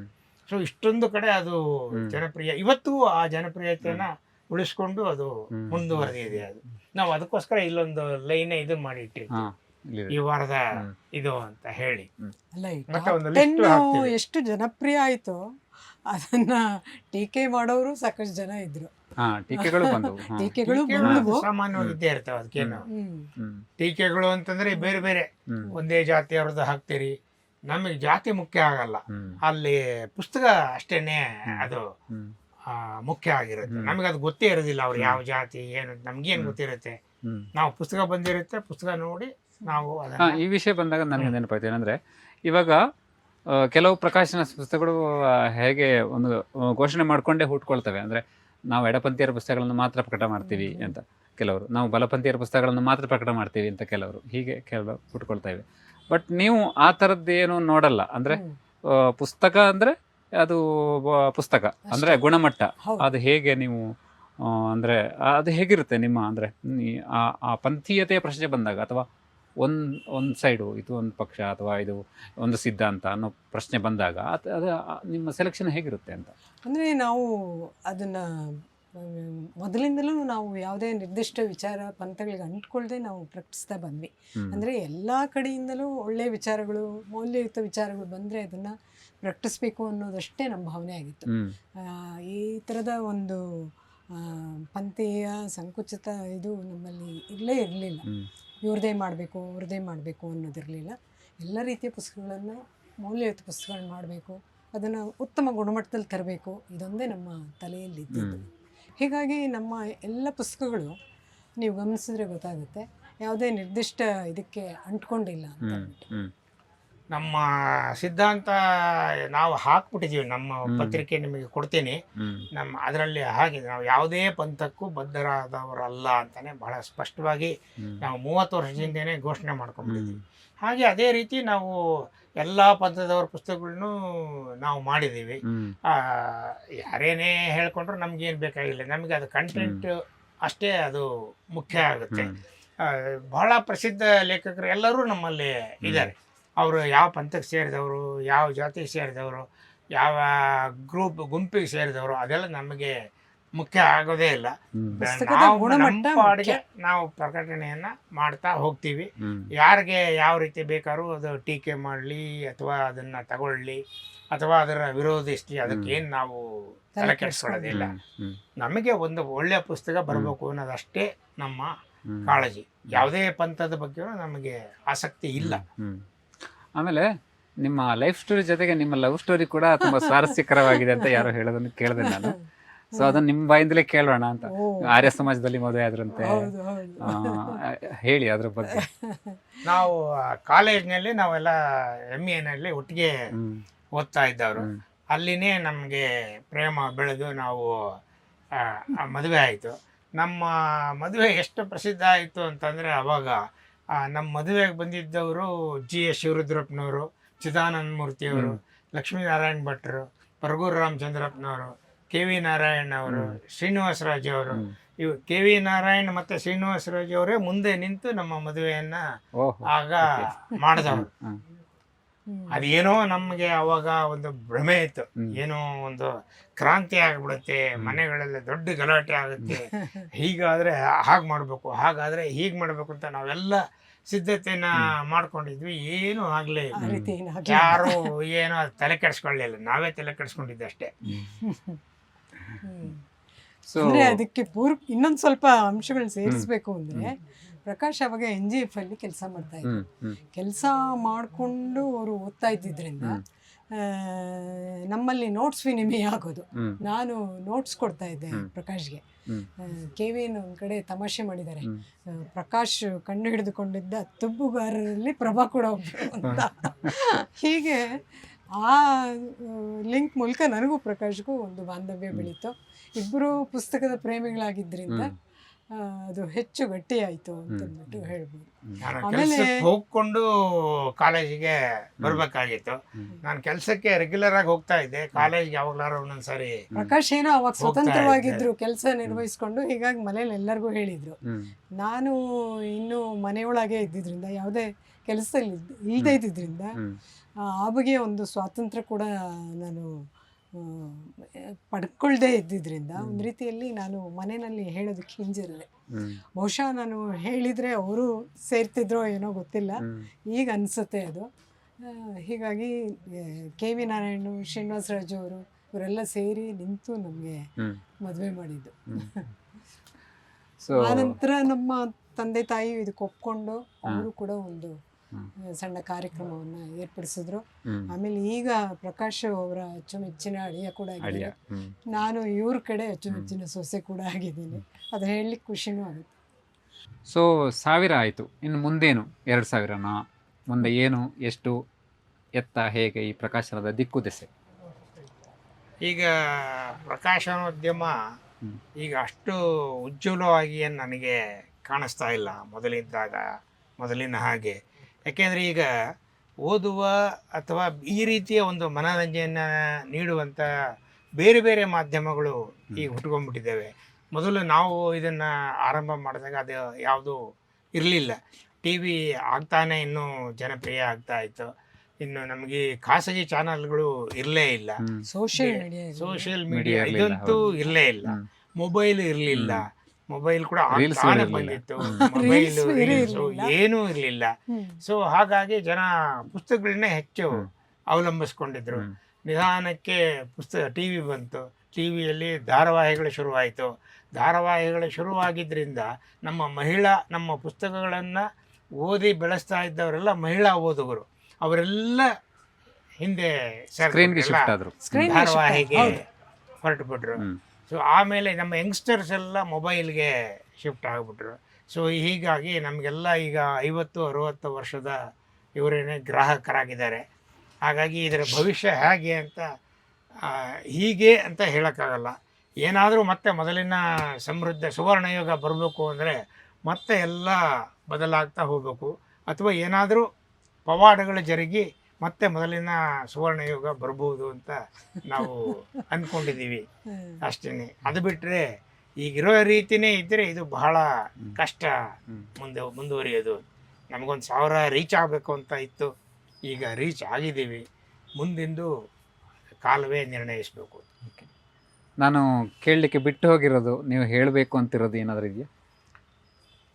ಬೇಕಾದಷ್ಟು ನೀವು ಕೇಳಿಬಿಟ್ಟಿದ್ದೀರಿ, ಕೇಳೋದಕ್ಕಿಂತ ಜಾಸ್ತಿ ನಾವು ಹೇಳಿಬಿಟ್ಟಿದ್ದೀವಿ. ಸೊ ಹಾಗಾಗಿ ಇನ್ನೇನು ಹೇಳೋದು ಉಳಿದಿಲ್ಲ ಅನಿಸುತ್ತೆ. ಉಳಿದಿರೋದನ್ನು ವೀಕ್ಷಕರೇ ಅದನ್ನು ಅರ್ಥ ಮಾಡಿಕೊಂಡು ತೀರ್ಮಾನ ಮಾಡ್ಕೊಳ್ತಾರೆ. ಜೋಗಿಯವ್ರು ಹೇಳ್ದಂಗೆ ಉಳಿದ ವಿವರಗಳು ಲಭ್ಯವಿಲ್ಲ ಅಂತ ಹೇಳಬೇಕೀಗ.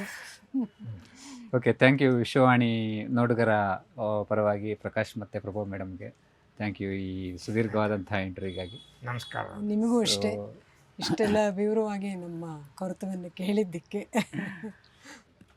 ಸೊ ಧನ್ಯವಾದಗಳು. ಸೊ ನೋಡಿದ್ರಲ್ಲ ವೀಕ್ಷಕರೇ, ಇದು ಇವತ್ತಿನ ವಿಶೇಷ. ಕ್ಷಣ ಕ್ಷಣದ ಅಪ್ಡೇಟ್ಗಳಿಗಾಗಿ ಹಾಗೂ ವಿಶೇಷ ಕಾರ್ಯಕ್ರಮಗಳಿಗಾಗಿ ನೋಡ್ತಾ ಇರಿ ವಿಶ್ವವಾಣಿ ಟಿವಿ ಸ್ಪೆಷಲ್. ನಮಸ್ಕಾರ. ಇಂಟ್ರೆಸ್ಟಿಂಗ್ ಮತ್ತು ಇನ್ಫಾರ್ಮೇಟಿವ್ ವಿಡಿಯೋಗಳನ್ನು ಮಿಸ್ ಮಾಡ್ಕೋಬೇಡಿ. ಈಗಲೇ ಸಬ್ಸ್ಕ್ರೈಬ್ ಮಾಡಿ.